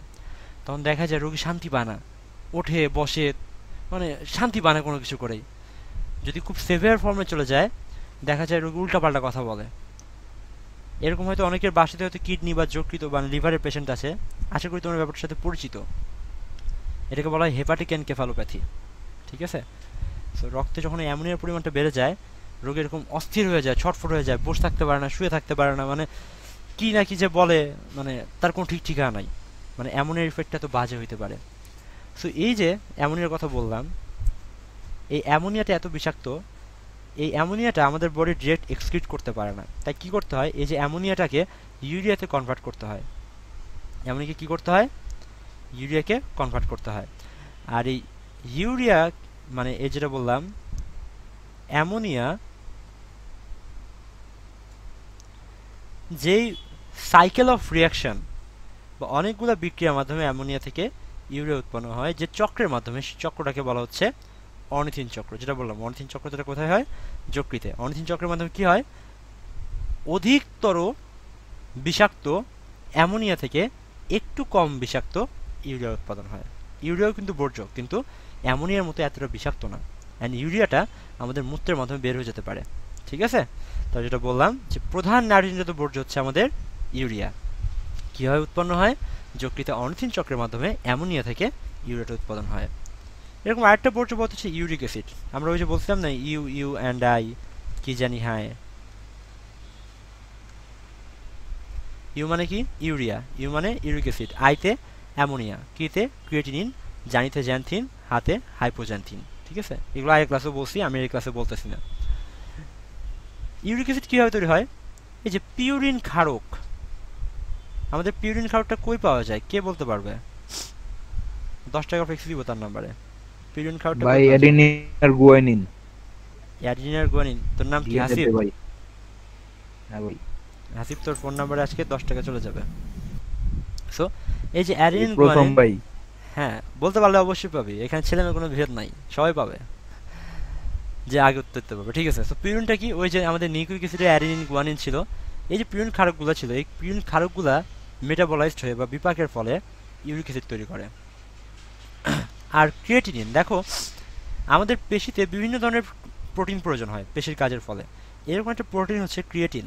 ক্রিয়েটিনটা কিন্তু বর্জ্য পদার্থ না, খুব ভালো করে খেয়াল করো, এখানে ক্রিয়েটিন আর ক্রিয়েটিনিন দুটো কিন্তু ডিফারেন্ট। ক্রিয়েটিন কিন্তু বর্জ্য পদার্থ না, এটা কি, এটা বড় একটা অ্যামিনো অ্যাসিড, এবং অ্যামিনো অ্যাসিড কি একটা প্রোটিন তৈরি করে, যে প্রোটিনটা আমাদের পেশিতে লাগে। অ্যান্ড পেশিতে এই ক্রিয়েটিনটা ইউজ হয়ে যে বর্জ্য পদার্থের উৎপাদন করে, সেই বর্জ্য পদার্থের নাম হচ্ছে ক্রিয়েটিনিন। ব্যাপারটা কি বোঝা গেছে? পেশিতে ক্রিয়েটিনটা বিপাকের ফলে যে বর্জ্য উৎপাদন, সেটা হচ্ছে ক্রিয়েটিনিন। রক্তে ক্রিয়েটিনিন মাত্রাকে বৃক্কের রোগ নির্ণয়ের নির্দেশক হিসেবে গণ্য করা হয়। দেখো ব্যাপারটা কি, আমাদের হসপিটালে যখন আমরা রোগী টোগী দেখি, মানে আমরা ইনভ্যারিয়েবলি যে রোগী আসুক, কোনো সমস্যা টমস্যা নিয়ে আসুক, আমরা একটা টেস্ট অবশ্যই করতে দেই, সেরাম ক্রিয়েটিনিন। ঠিক আছে, সেরাম ক্রিয়েটিনিন, দেখো যেটা বললাম, এই ক্রিয়েটিন ভেঙে ভেঙে কী উৎপাদন হয়, ক্রিয়েটিনিন। আর এই ক্রিয়েটিনিনটা পরবর্তীতে কি বৃক্ক দিয়ে, মূত্র দিয়ে দেহের বাইরে চলে যায়। ভালো করে শোনো কি বলতেছি, ক্রিয়েটিনিনটা আমাদের পেশিতে লাগে, তার মানে কি পেশিতে সবসময় ক্রিয়েটিন প্রয়োজন হয়, তার মানে সবসময় ক্রিয়েটিন থেকে কি উৎপাদন হয়, ক্রিয়েটিনিন উৎপাদন হয়। মানে ক্রিয়েটিনিন এই জিনিসটা কি বডিতে কনস্ট্যান্টলি তৈরি হচ্ছে, আর সেটা কনস্ট্যান্টলি কী দিয়ে বের হয়ে যাচ্ছে, আমাদের বৃক্কের মাধ্যমে মূত্র দিয়ে বের হয়ে যাচ্ছে। বৃক্কে যদি কোনো সমস্যা হয়, তাহলে সে কি আর ক্রিয়েটিনিনটা বডির বাইরে বের করতে পারবে না ভাই, তাহলে সেই ক্রিয়েটিনটা কই জমা হতে থাকবে, এই ক্রিয়েটিনটা কার মধ্যে থাকে, কে এই ক্রিয়েটিনটা বহন করে বৃক্কে নিয়ে আসে, রক্ত। রক্ত। তাহলে রক্তে ক্রিয়েটিনের পরিমাণ কি বাড়বে না কমবে, পারবে। বাড়বে। দেখো এখানে একটা রেঞ্জ দেওয়া আছে 0.6 থেকে 1.2। ক্লিনিক্যালি অবশ্য আমরা একটু ইয়ে করি, 0.4 থেকে আমরা 1.4 ধরে নিই, এটা আমরা ক্লিনিক্যাল আর কি হসপিটালগুলোতে। সো 0.4 থেকে 1.4 বা বই যেহেতু এটা দেয় তোমরা এটাই ফলো করবা। 0.6 থেকে 1.2 মিলিগ্রাম ডেসিলিটার ছেলেদের জন্য, আর মহিলাদের জন্য 0.5 থেকে 1.1 মিলিগ্রাম পার ডেসিলিটার। এর যদি বেশি হয়, ধরো কারো ক্রিয়েটিনের মাত্রা হচ্ছে 2 বা 3 বা 4, 5, 6, ইভেন দেখা গেছে কিছু কিছু পেশেন্টের ক্ষেত্রে ক্রিয়েটিন 16-17 পর্যন্ত উঠে যায়, তাহলে যখন ক্রিয়েটিন বাড়ে আমরা ধরে নিতে পারি যে এই রোগীর বৃক্কে কোনো সমস্যা হয়েছে। ব্যাপারটা কি বুঝতে পারছো? এই জন্য রক্তের ক্রিয়েটিনের মাত্রাকে বৃক্কের রোগ নির্ণয়ের নির্দেশক হিসেবে গণ্য করা হয়।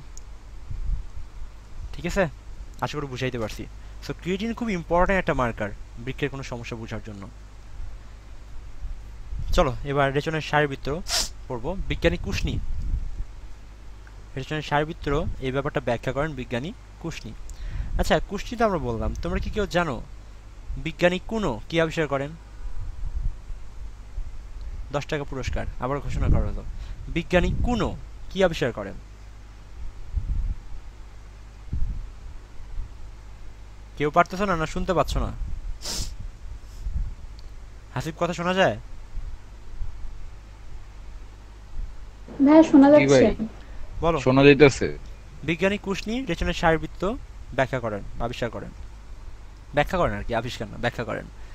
বিজ্ঞানী কুনো, সে কি করে, সে কি আবিষ্কার করে? কেউ পারবা না? No one? 1 থেকে 5 পর্যন্ত গুনবো। 1 2 3 4 5, সময় শেষ। বিজ্ঞানী কোনো লিথাল জিন বা মারণ জিন আবিষ্কার করেন, ঠিক আছে? আশা করি মনে রাখবা তোমরা। ওকে, সো মূত্র সৃষ্টির 3টা প্রসেস হয়। একটা হচ্ছে অতি সূক্ষ্ম পরিস্রাবণ, 2 নির্বাচিত পুনঃশোষণ, 3 হচ্ছে সক্রিয় ক্ষরণ। এটা কিন্তু আমরা অলরেডি পড়ে ফেলছি, ঠিক আছে? পড়ে ফেলছি কোথায়? এটা কথা লেখা একটু দেখে নাও। প্রক্সিয়াল প্যাচনালিকায় গ্লোমেরুলার ফিল্টারে 60% পুনঃশোষিত হয়। হেনলি লুপে অভিসরণ প্রক্রিয়া 70% পানি পুনঃশোষিত হয়। 40 থেকে 50% রেনাল টিউবুল থেকে ব্যাপন প্রক্রিয়া পুনঃশোষিত হয়, রেনাল টিউবুলস থেকে। আর প্রক্সিয়াল প্যাচনালিকায় পুনঃশোষণ সবগুলো হয় আর কি। সক্রিয় ক্ষরণ কি? ক্রিয়েটিন আর সামান্য ইউরিয়ার সক্রিয় গঠন ঘটে। এটা বুঝাই দিই, নাহলে বুঝতে পারবো না কিছুই। নেফ্রন আঁকা লাগবে একটা, সেখানে একটা নেফ্রন আঁকাই।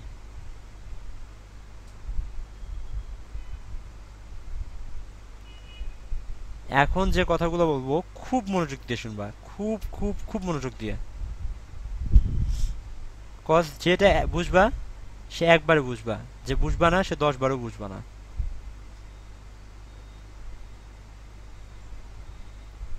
আর এটা পড়ানোর সময় আমি এক্সপেক্ট করব তোমরা একটা গুরুত্বপূর্ণ কোশ্চিন আমাকে করবা। যেহেতু রক্ত তোমাদেরকে পড়াইছি, আমি আশা করব তোমরা একটা সুন্দর কোশ্চিন আমাকে করবা। দেখি সেই কোশ্চিনটা কে করতে পারে। যে ওই কোশ্চিনটা করবে তাকে আমি 10 টাকা ফ্লেক্সি পাঠিয়ে দিব।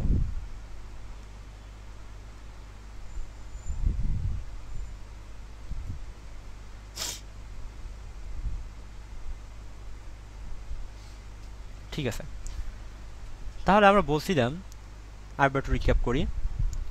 অ্যাফারেন্ট আর্টেরিয়াল আসে, কৈশিক জারিকা সৃষ্টি করে, আর ইফারেন্ট আর্টেরিয়ালটা বের হয়ে যায়। একটা জিনিস খেয়াল করো, আমি ছবিটা আঁকানোর সময় একটু সিস্টেম করে আঁকাবো।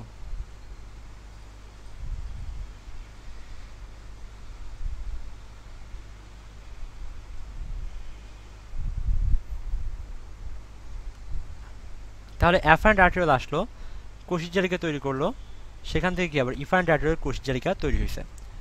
সো অ্যাফারেন্ট আর্টেরিয়াল আর এটা হচ্ছে ইফারেন্ট আর্টেরিয়াল, আমরা একটু আগেই দেখছি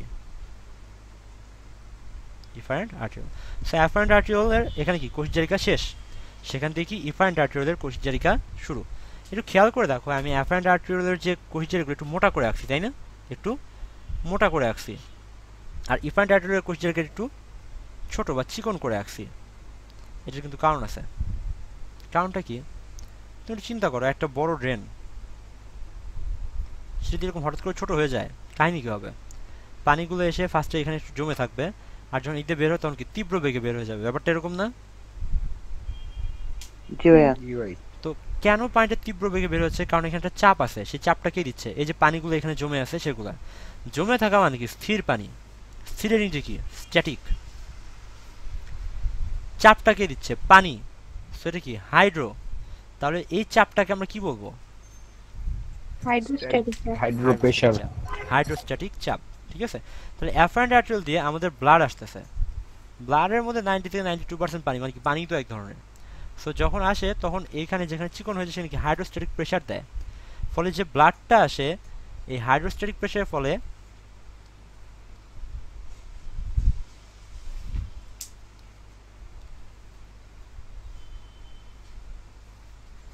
যেটা বললাম, এই হাইড্রোস্ট্যাটিক প্রেসারের ফলে কি হয়? এত চাপ থাকে যে এই চাপের ফলে এই এদিক দিয়ে দেখা যায় শুধুমাত্র ছোট ছোট আরবিসি বা রক্তের যে কণিকাগুলা, শক্তি রক্তের বর্ণচক্রিকা, আরবিসির কিছু প্রোটিন জাতীয় পদার্থ, প্রোটিন জাতীয় পদার্থ কি হরমোন বা এনজাইম যেগুলো আছে, শুধুমাত্র এইগুলো এই চিকন নালী দিয়ে বের হতে পারে। আর এই যে ধমনিকার যে গা আছে, সেই ধমনিকার গা তো কি খুবই সূক্ষ্ম। সো সেদিক দিয়ে খুব ইজিলি কিছু জিনিস নিচে বের হয়ে পড়ে যায়। কি কি বের হয়ে পড়ে যায়? যেমন রক্তের মধ্যে আমাদের খাদ্য সার আছে। খাদ্য সার মানে কি? গ্লুকোজ আছে, অ্যামিনো অ্যাসিড আছে, তারপরে আর কি কি পড়ে যায়? বিভিন্ন ধরনের আয়ন, সোডিয়াম, পটাশিয়াম বা পানি এগুলো নিচে পড়ে যায়। তারপরে বিভিন্ন রেচন পদার্থ, ইউরিয়া, ইউরিক অ্যাসিড এগুলো নিচে পড়ে যায়। ঠিক আছে, পড়ে কোথায়? এই যে এখানে পড়ে যায়। তাহলে এটা কিসের জন্য পড়তেছে? হাইড্রোস্ট্যাটিক প্রেসারের জন্য। পুরোটা আবার প্রথম থেকে বলছি, অ্যাফারেন্ট আর্টারির চেয়ে ইফারেন্ট আর্টারিটা একটু বেশি চিকন। দ্যাটস ওয়াই অ্যাফারেন্ট আর্টারি থেকে রক্তটা যখন ইফারেন্ট আর্টারিতে ছুটতে যায় ওখানে একটা হাইড্রোস্ট্যাটিক প্রেসার হয়। সেই প্রেসারের জন্য রক্তনালীর গা বা ওয়াল যেটা আছে সেই ওয়াল ভেদ করে নিচের দিকে যে বড় মানে এই পদার্থগুলো আছে এই পদার্থগুলো নিচের দিকে পড়ে যায়। শুধু চলে যাইতে পারে কি আরবিসি আর প্রোটিন ইফারেন্ট আর্টারি দিয়ে ব্যাক করতে পারে। তাহলে এই যে গ্লোমেরুলার ফিল্ট্রেট, সোডিয়াম পটাশিয়াম মানে glucose, amino acid, sodium, potassium, hydrogen, urea, uric acid, creatine এগুলো নিচে জমা হয়ে গেছে। এগুলো কি যেহেতু রক্ত এখানে কন্টিনিউয়াসলি আসছে এখানে কি এগুলো জমা হইতে থাকবে না? জমা হইতে হইতে কি এগুলো একসময় এখানে প্রেশার সৃষ্টি করবে, এই জায়গায় প্রেশার সৃষ্টি করবে, কারণ এখানে কি আস্তে আস্তে জমতেছে। সো সে নিচের দিকে প্রেশার সৃষ্টি করবে। এখন একসময় হবে কি এই যে আমরা বলছিলাম আমাদের বোমাস ক্যাপসুলের মধ্যে একটা স্পেস আছে, সেই স্পেসটার নাম জানি কি ছিল রে? Capsular space. Capsular space. এই ক্যাপসুলার স্পেসে এসে এটা জমা হবে, মানে কি যে ছেকে ছেকে জমা হবে, পরিস্রাবিত হয়ে জমা হবে। তার মানে এই চাপটা নিচে দিকে কেন দিচ্ছে? পরিস্রাবণ হওয়ার জন্য। সো এই চাপকে আমরা বলবো হচ্ছে পরিস্রাবণ চাপ। কি বলবো? পরিস্রাবণ চাপ। যেহেতু পরিস্রাবণ চাপটা ভালোই কাজ করতেছে তাই আমরা এটাকে বলবো কার্যকরী পরিস্রাবণ চাপ। এন্ড কার্যকরী পরিস্রাবণ, খেয়াল করো হাইড্রোস্ট্যাটিক চাপের জন্য এই গ্লোমেরুলার ফিল্টারটা কি এই নিচে পড়তেছে, আর কার্যকরী পরিস্রাবণের জন্য এই যে বোম্যান্স ক্যাপসুল আছে সেই বোম্যান্স ক্যাপসুল ভেদ করে ক্যাপসুলার স্পেসে আসতেছে। আশা করি বুঝাইতে পারছি। সো ক্যাপসুলার স্পেসে গ্লোমেরুলার ফিল্টার কি কি জমা হচ্ছে চলো একটু দেখি আমরা। গ্লোমেরুলার ফিল্টার হিসেবে জমা হচ্ছে, বড় করে দিই তাহলে একটু সুবিধা হবে। সো ক্যাপসুলার স্পেসে গ্লোমেরুলার ফিল্টার হিসেবে জমা হচ্ছে আমাদের কার্বোহাইড্রেট থেকে যে গ্লুকোজ তৈরি হয় বা অ্যামিনো অ্যাসিড, অনেক পানি জমা হচ্ছে, সোডিয়াম, পটাশিয়াম আর কিছু বর্জ্য পদার্থ, ইউরিয়া, ইউরিক অ্যাসিড, ক্রিয়েটিনিন।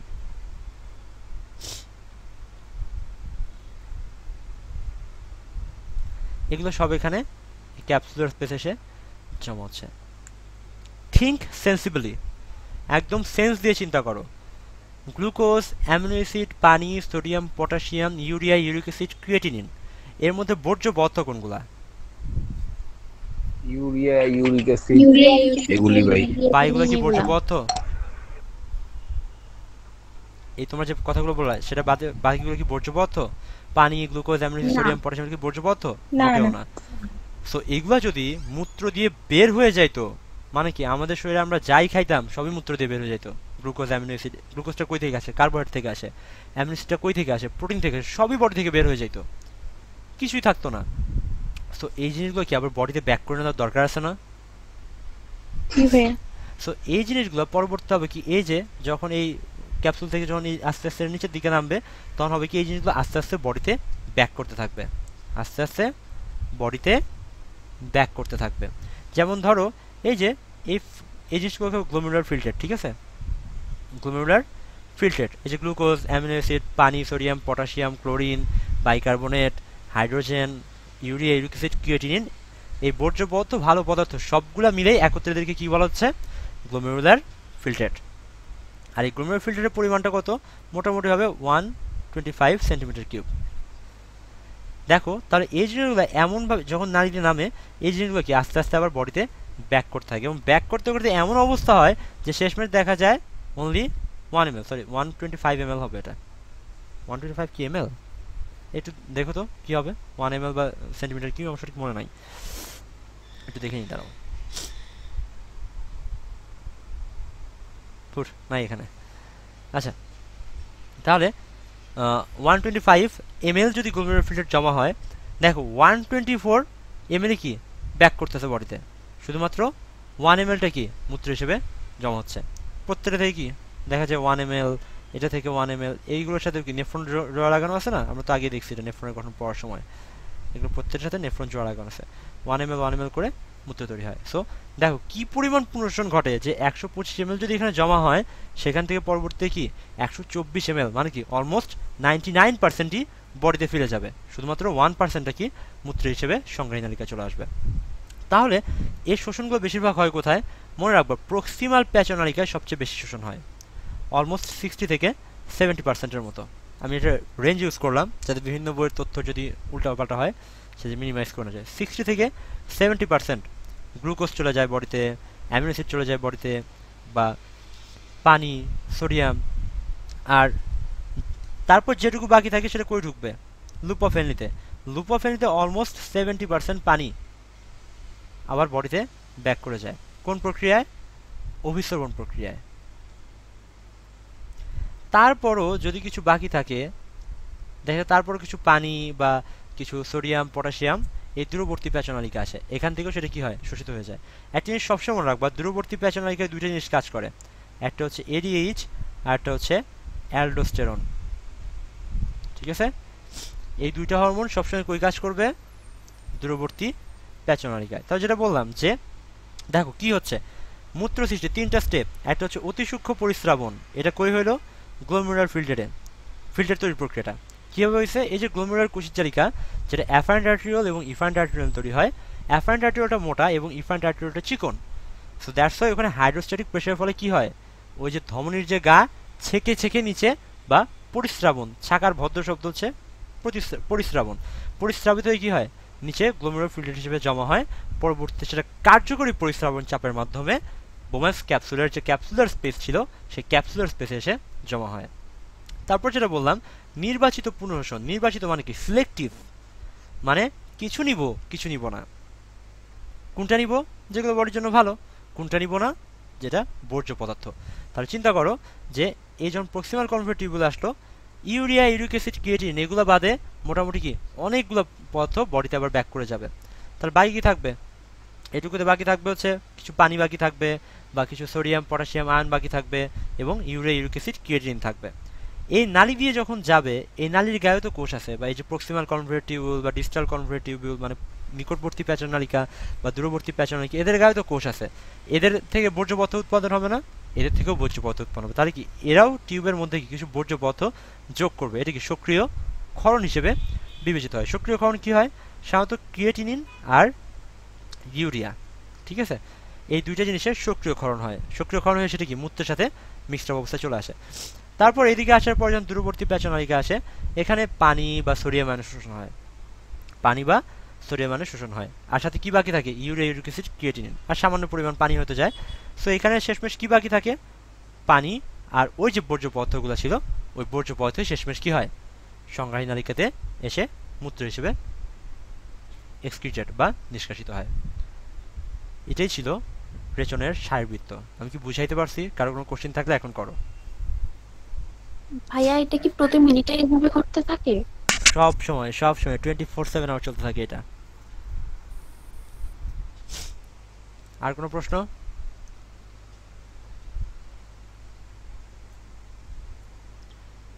সবাই বুঝে গেছো? শিওর? কারো মুখে জি ভাই শুনতেছি না, কাহিনী কি? হারাই গেছি একটু বুঝছি ভাই।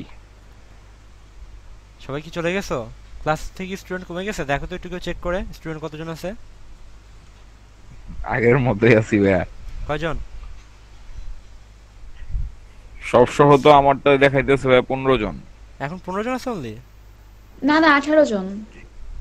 22 জন নিয়ে শুরু করছিলাম। আচ্ছা যাই হোক, দেখো তাহলে এই যে সক্রিয় ক্ষরণ, তাহলে খেয়াল করো অতি সূক্ষ্ম পরিস্রাবণে যেটা তৈরি হয় সেটার নাম আমরা কি বলছি? Glomerular filtrate.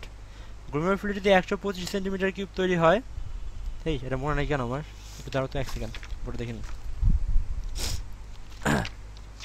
কি 150 সেন্টিমিটার কিউব না মিলিলিটার? মিলি হবে। এমএল হবে তাই না? হ্যাঁ, আচ্ছা ঠিক আছে।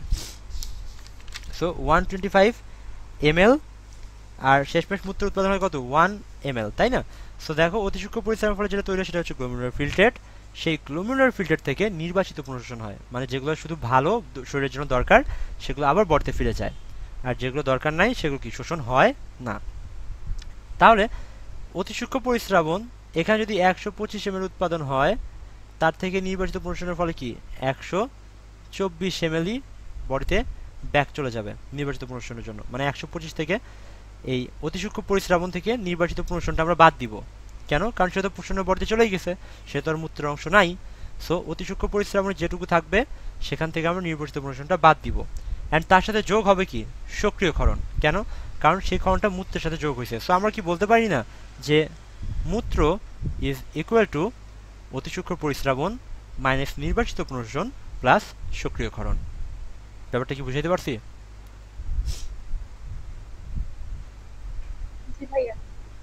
ঠিক আছে, যেটুকু 1 নাম্বার স্টেপে অতি সূক্ষ্ম পরিস্রাবণে যেটুকু পরিশ্রুত হবে সেখান থেকে বেশিরভাগই নির্বাচিত পুনর্জন প্রক্রিয়া বডিতে ফিরে যাবে।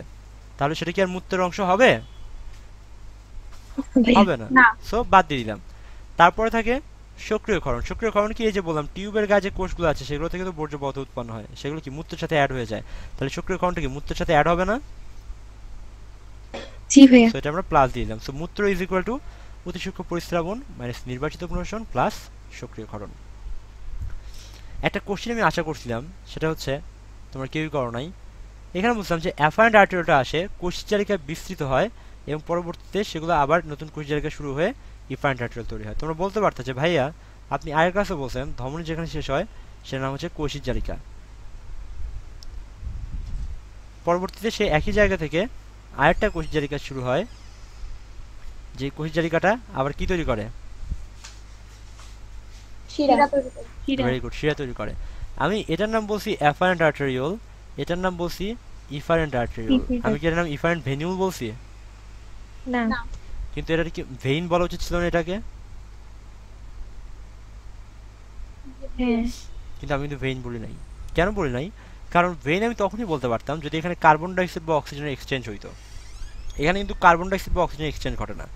এখানে রক্ত আসে, বর্জ্য পদার্থ নিচে পড়ে, দেন বাকি যে আরবিসি চলে যায় সেটা কিন্তু অক্সিজেন নিয়ে চলে যায়।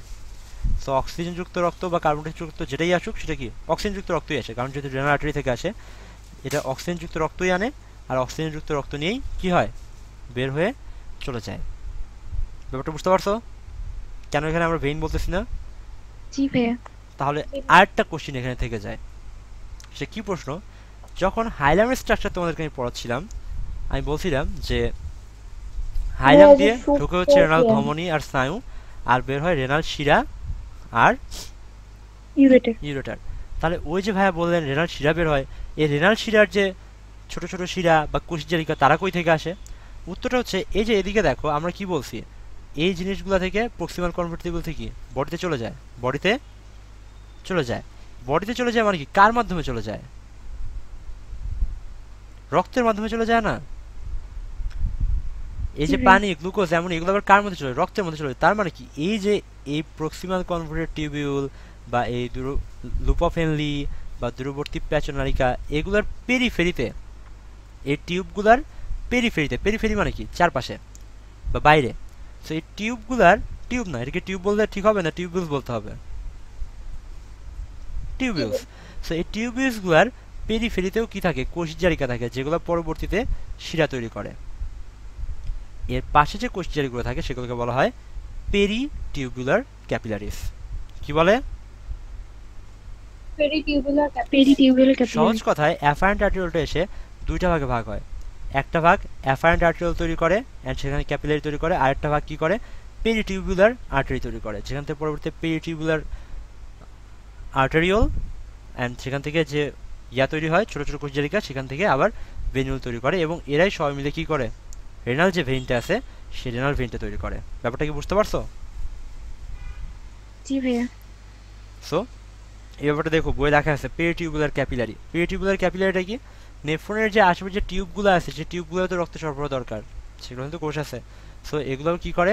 এগুলোর জন্য যে কার্বন ডাইঅক্সাইড যে নিয়ে যায় সেটা কি? পেরিটিউবুলার ক্যাপিলারি নিয়ে যায়। অ্যান্ড সেই পেরিটিউবুলার ক্যাপিলারিগুলো মিলে, পেরিটিউবুলার মানে কি? টিউবিউলার পেরিফেরিতে, টিউবিউলের চারপাশে জড়ায় থাকে। তো সেটা হচ্ছে পেরিটিউবুলার ক্যাপিলারি। অ্যান্ড পেরিটিউবুলার ক্যাপিলারি পরবর্তীতে কি করে? রেনাল ভেইন ক্রিয়েট করে বডি থেকে বের হয়ে যায়। ব্যাপারটা কি বোঝা গেছে? জি ভাইয়া। কারো কোনো প্রশ্ন থাকলে চিন্তা করো। আমি ভাবার জন্য 2 মিনিট সময় দিলাম, ততক্ষণে আমি একটু কলাপাতা রেস্টুরেন্ট থেকে একটা চাপ অর্ডার করি, ক্ষুধা লাগছে।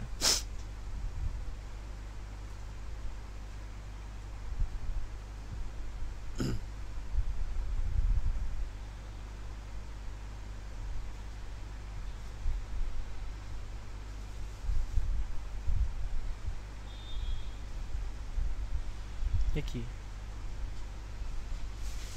ভাইয়া ইউরোক্রমের জন্যই তো মূত্র হলুদ দাগ হয়।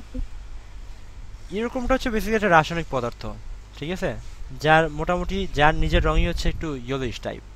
যেমন ওই যে আমরা বলি না যে বিলিরুবিন। এটা কি রক্তের ভিতর থেকে আসে কি হ্যাঁ নাকি? হ্যাঁ, এটা এই যে বিভিন্ন বর্জ্য পদার্থের জন্যই এটা তৈরি হয় আর কি। ইউরিনোড নাম শুনে বুঝতে পারছো, ইউরিনোড বা ইউরোক্রোম মানে কি, এগুলো ইউরিয়া রিলেটেড পদার্থ।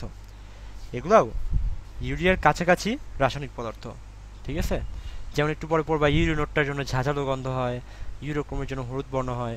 সো নামের মধ্যে কিন্তু এর উত্তরটা আছে যে এরা ইউরিয়া জাতীয় পদার্থ।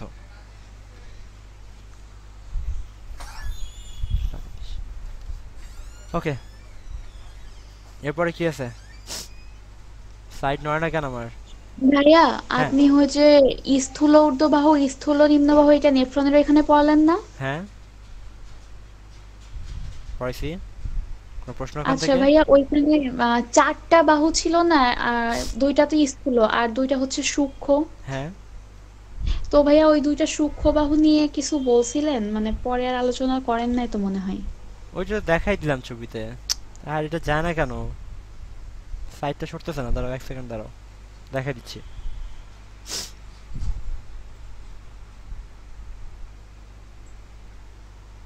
কি হইল আমার সাইডটার?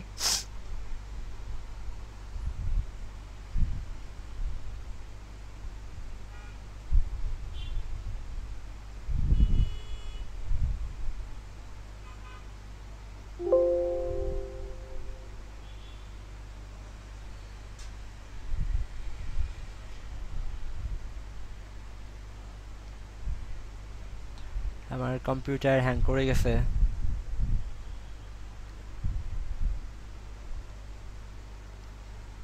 দাঁড়াও দেখাচ্ছি।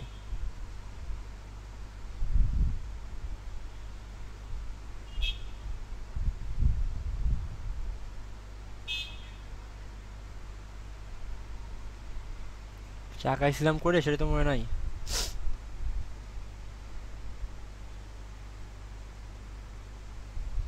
এই যে চারটা বাহু দেখাইছিলাম কেন, খেয়াল করো এখানে যে নিম্নগামী বাহুটা আছে না, উপর দিকে একটু মোটা জি লাগতেছে না, ভাই। নিচের দিকে সে চিকন হয়ে গেছে। হ্যাঁ সো এইটুকু হচ্ছে নিম্নগামী স্থূল বাহু, আর এটা কি নিম্নগামী বাহু, আর এটা হচ্ছে ঊর্ধ্বগামী বাহু, আর এই যে উপর একটু মোটা হয়ে গেছে এটা হচ্ছে ঊর্ধ্বগামী স্থূল বাহু। ঠিক আছে, জাস্ট এটাই বলছিলাম। আচ্ছা ভাই, তাহলে হেনলির লুপটাই ওইটা? হ্যাঁ হেনরি লুপের এই যে মানে, দাঁড়াও আমি একটু বড় করি নাহলে আমি লিখতে পারতেছি না।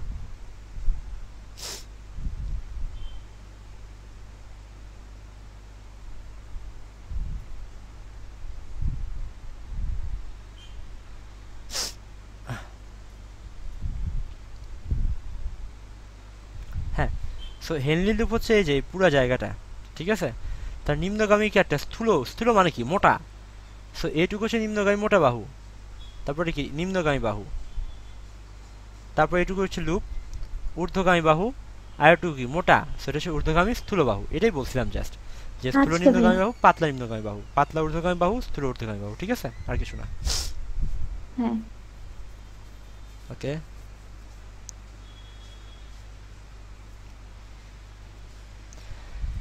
ভাই আর টিউবুলার। কদ্দুর? আর সময় লাগবে রে, ক্লাস শেষ করে 2 ঘন্টা লাগতো। আজকে আর পড়াবো না, ব্রেক দিয়ে দিব। ভাই 11টা বাজতেছে ভাই। আচ্ছা এটা শেষ করে দিই, মূত্র পর্যন্ত পড়ায় অসমো রেগুলেশনে নেক্সট ক্লাসে পড়াবো না, ঠিক আছে। আচ্ছা ভাই। সো দেখো এগুলো কিন্তু আমাদের অলরেডি পড়া হয়ে গেছে। টিউবুলার পুনর্শন বা নির্বাচিত মোশন আমরা বলছি। নির্বাচিত মানে কি, যেগুলো ভালো পদার্থ নেই সেগুলো ব্যাক করে নিব, যেগুলো বর্জ্য পদার্থ সেগুলো ব্যাক করে নিব না, সেগুলো মূত্রের মধ্যে ছেড়ে দিব। সো প্রক্সিমাল প্যাচনালিকায় গ্লোমেরুলার ফিল্টারের 60%, প্রক্সিমাল কনভলিউটেড টিউবিউল বা নিকটবর্তী প্যাচনালিকাতে কি 60% প্রসারিত হয়। হেনরি লুপে আমরা বলছিলাম অভিসরণ প্রক্রিয়ায় 70% পানি প্রসারিত হয়। আর ফিল্টারের 40 থেকে 50% ইউরিয়া কি রেনাল টিউবিউল থেকে কোন প্রক্রিয়া শোষিত হয়, ব্যাপন প্রক্রিয়া। এগুলো প্রত্যেকটি জিনিস নয় ব্যক্তির জন্য খুবই ইম্পর্টেন্ট। উদ্ভাস যেহেতু এবার সোললি অনলাইনের জন্য স্লাইড বানিয়েছে, স্লাইডটি এমনভাবে বানানো আছে যেগুলো 100% যাতে কমন যাতে পড়ে, সেই ইনফরমেশনগুলো অবশ্যই মনে রাখবা। আর প্রক্সিমাল প্যাচনালিকা কি প্রমোশন হয়, ওই যে আমরা বলছিলাম glucose, amino acid, vitamin, hormone, sodium, potassium, chloride, পানি, বাইকার্বনেট, তাই না? এগুলোকে একত্রে কি বলতেছিলাম আমরা? এই পথগুলোকে একত্রে আমরা কি বলবো?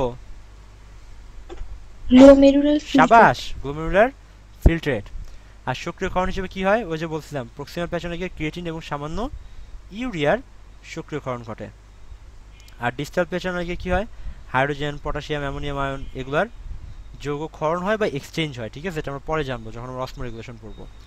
মূত্র দেখো, বৃক্ক দৈনিক কতটুকু মূত্র উৎপাদন করতে পারে, 0.5 থেকে 2.5 লিটার পর্যন্ত।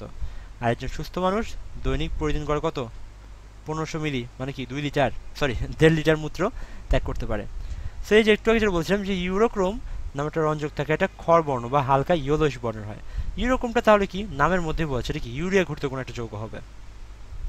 আবার সেম ইউরিনোট, এটার রাসায়নিক সংকেত দেওয়া আছে C6H8O, এর উপস্থিতির জন্য মূত্রের রূপ ঝাঁঝালো গন্ধ হয়। সো ইউরিনোট জিনিসটা কি, এটাও ইউরিয়া থেকে উদ্ভূত। তোমরা জানো না ইউরিয়ার গন্ধ কি, এরকম ঝাঁঝালো গন্ধ থাকে না? অবশ্যই থাকে। সো ইউরিনোটটাও কি, এটা একটা ইউরিয়া ঘুরতে যৌগ। আপেক্ষিক গুরুত্বটা জানবা, 1.008 থেকে 1.030। রাসায়নিক ধর্ম মূত্র হচ্ছে সামান্য অম্লীয়। আচ্ছা, রক্ত তো অম্লীয় ছিল তাই না? জি ভাইয়া। ঈষৎ ক্ষারীয়। না না, ছাড়িও এসব কে বললো জি ভাই? আরে ওকে ভাই ভার্চুয়াল মাইন্ড দেওয়া দরকার। 7.4 পিএইচ ভাই, এটা ওকে তো হচ্ছে virtual একবারে mind দিতে হালকা হবে। খাদ্য হয়। হ্যাঁ, রক্ত নাকি অম্লীয়? রক্ত অম্লীয় হলে 7.4 ছিল না ভাই? হ্যাঁ 7.4 সে করে, 7.35 থেকে 7.45 বলা যায়। সো এটা সামান্য ক্ষারীয়। আর স্বাদটা কিরকম রক্তের? কোনটা? নুনতা ভাই। হালকা নোনতা, কারণ বিভিন্ন অজৈব লবণ উপস্থিত থাকে। সো মূত্র কিন্তু একটু বিপরীত, মূত্র হচ্ছে অম্লীয়, এর পিএইচটা 5.0 থেকে 6.5। আর ডাই ইউরোটিক্স মানে কি? ডাই মানে কিন্তু মৃত্যু না, ডাই মানে হচ্ছে ডাবল, ইউরোটিক্স মানে হচ্ছে ইউরিন। মানে ডাইউরোটিক্স শব্দের অর্থ কি, মানে যে ইউরিনকে কি করে, ডাবল করে, যে ইউরিনকে ডাবল করে দেয়। সো ডাইউরোটিক্সের শাব্দিক অর্থ হচ্ছে মূত্রবর্ধক, বা যে ইউরিনকে মানে প্রস্রাবকে বাড়ায় দেয়। এরকম কি আছে খেয়াল করবা, চা কফি খাইলে মূত্রের চাপ অনেক বেশি আসে। তো চা, কফি, পানি, ইভেন লবণাক্ত পানি বা স্যালাইন যেগুলো আছে এগুলো খালি কি হয়, মূত্রের চাপটা বেশি আসে। ঠিক আছে, আর এর পরের চারটা খেয়াল করো, যেখানে ইউরিয়ার পরিমাণটা শতকরা হিসেবে কি পানির পরে সবচেয়ে বেশি। তার মানে আমাদের মূত্রে কি ইউরিয়ার আধিক্য আছে না নাই? আছে। এখান থেকে দেখো এই চারটা তোমাদের বই আছে, এখান থেকে তোমরা মোস্ট ইম্পর্টেন্ট যে কটা পড়বা, ইউরিয়া পড়বা, ইউরিক অ্যাসিড পড়বা, ক্রিয়েটিনিন, আর আর আর ক্রিয়েটিন লাগবে না, সোডিয়াম জানবা, এইটা জানবা হচ্ছে ক্যালসিয়াম, আর হচ্ছে ফসফেট। এই কয়টা অবশ্যই পড়বা, যদি পুরোটা নাও পড়ো এই কয়টার ভ্যালু অবশ্যই জেনে রাখবা, মেডিকেলের জন্য ইম্পর্টেন্ট।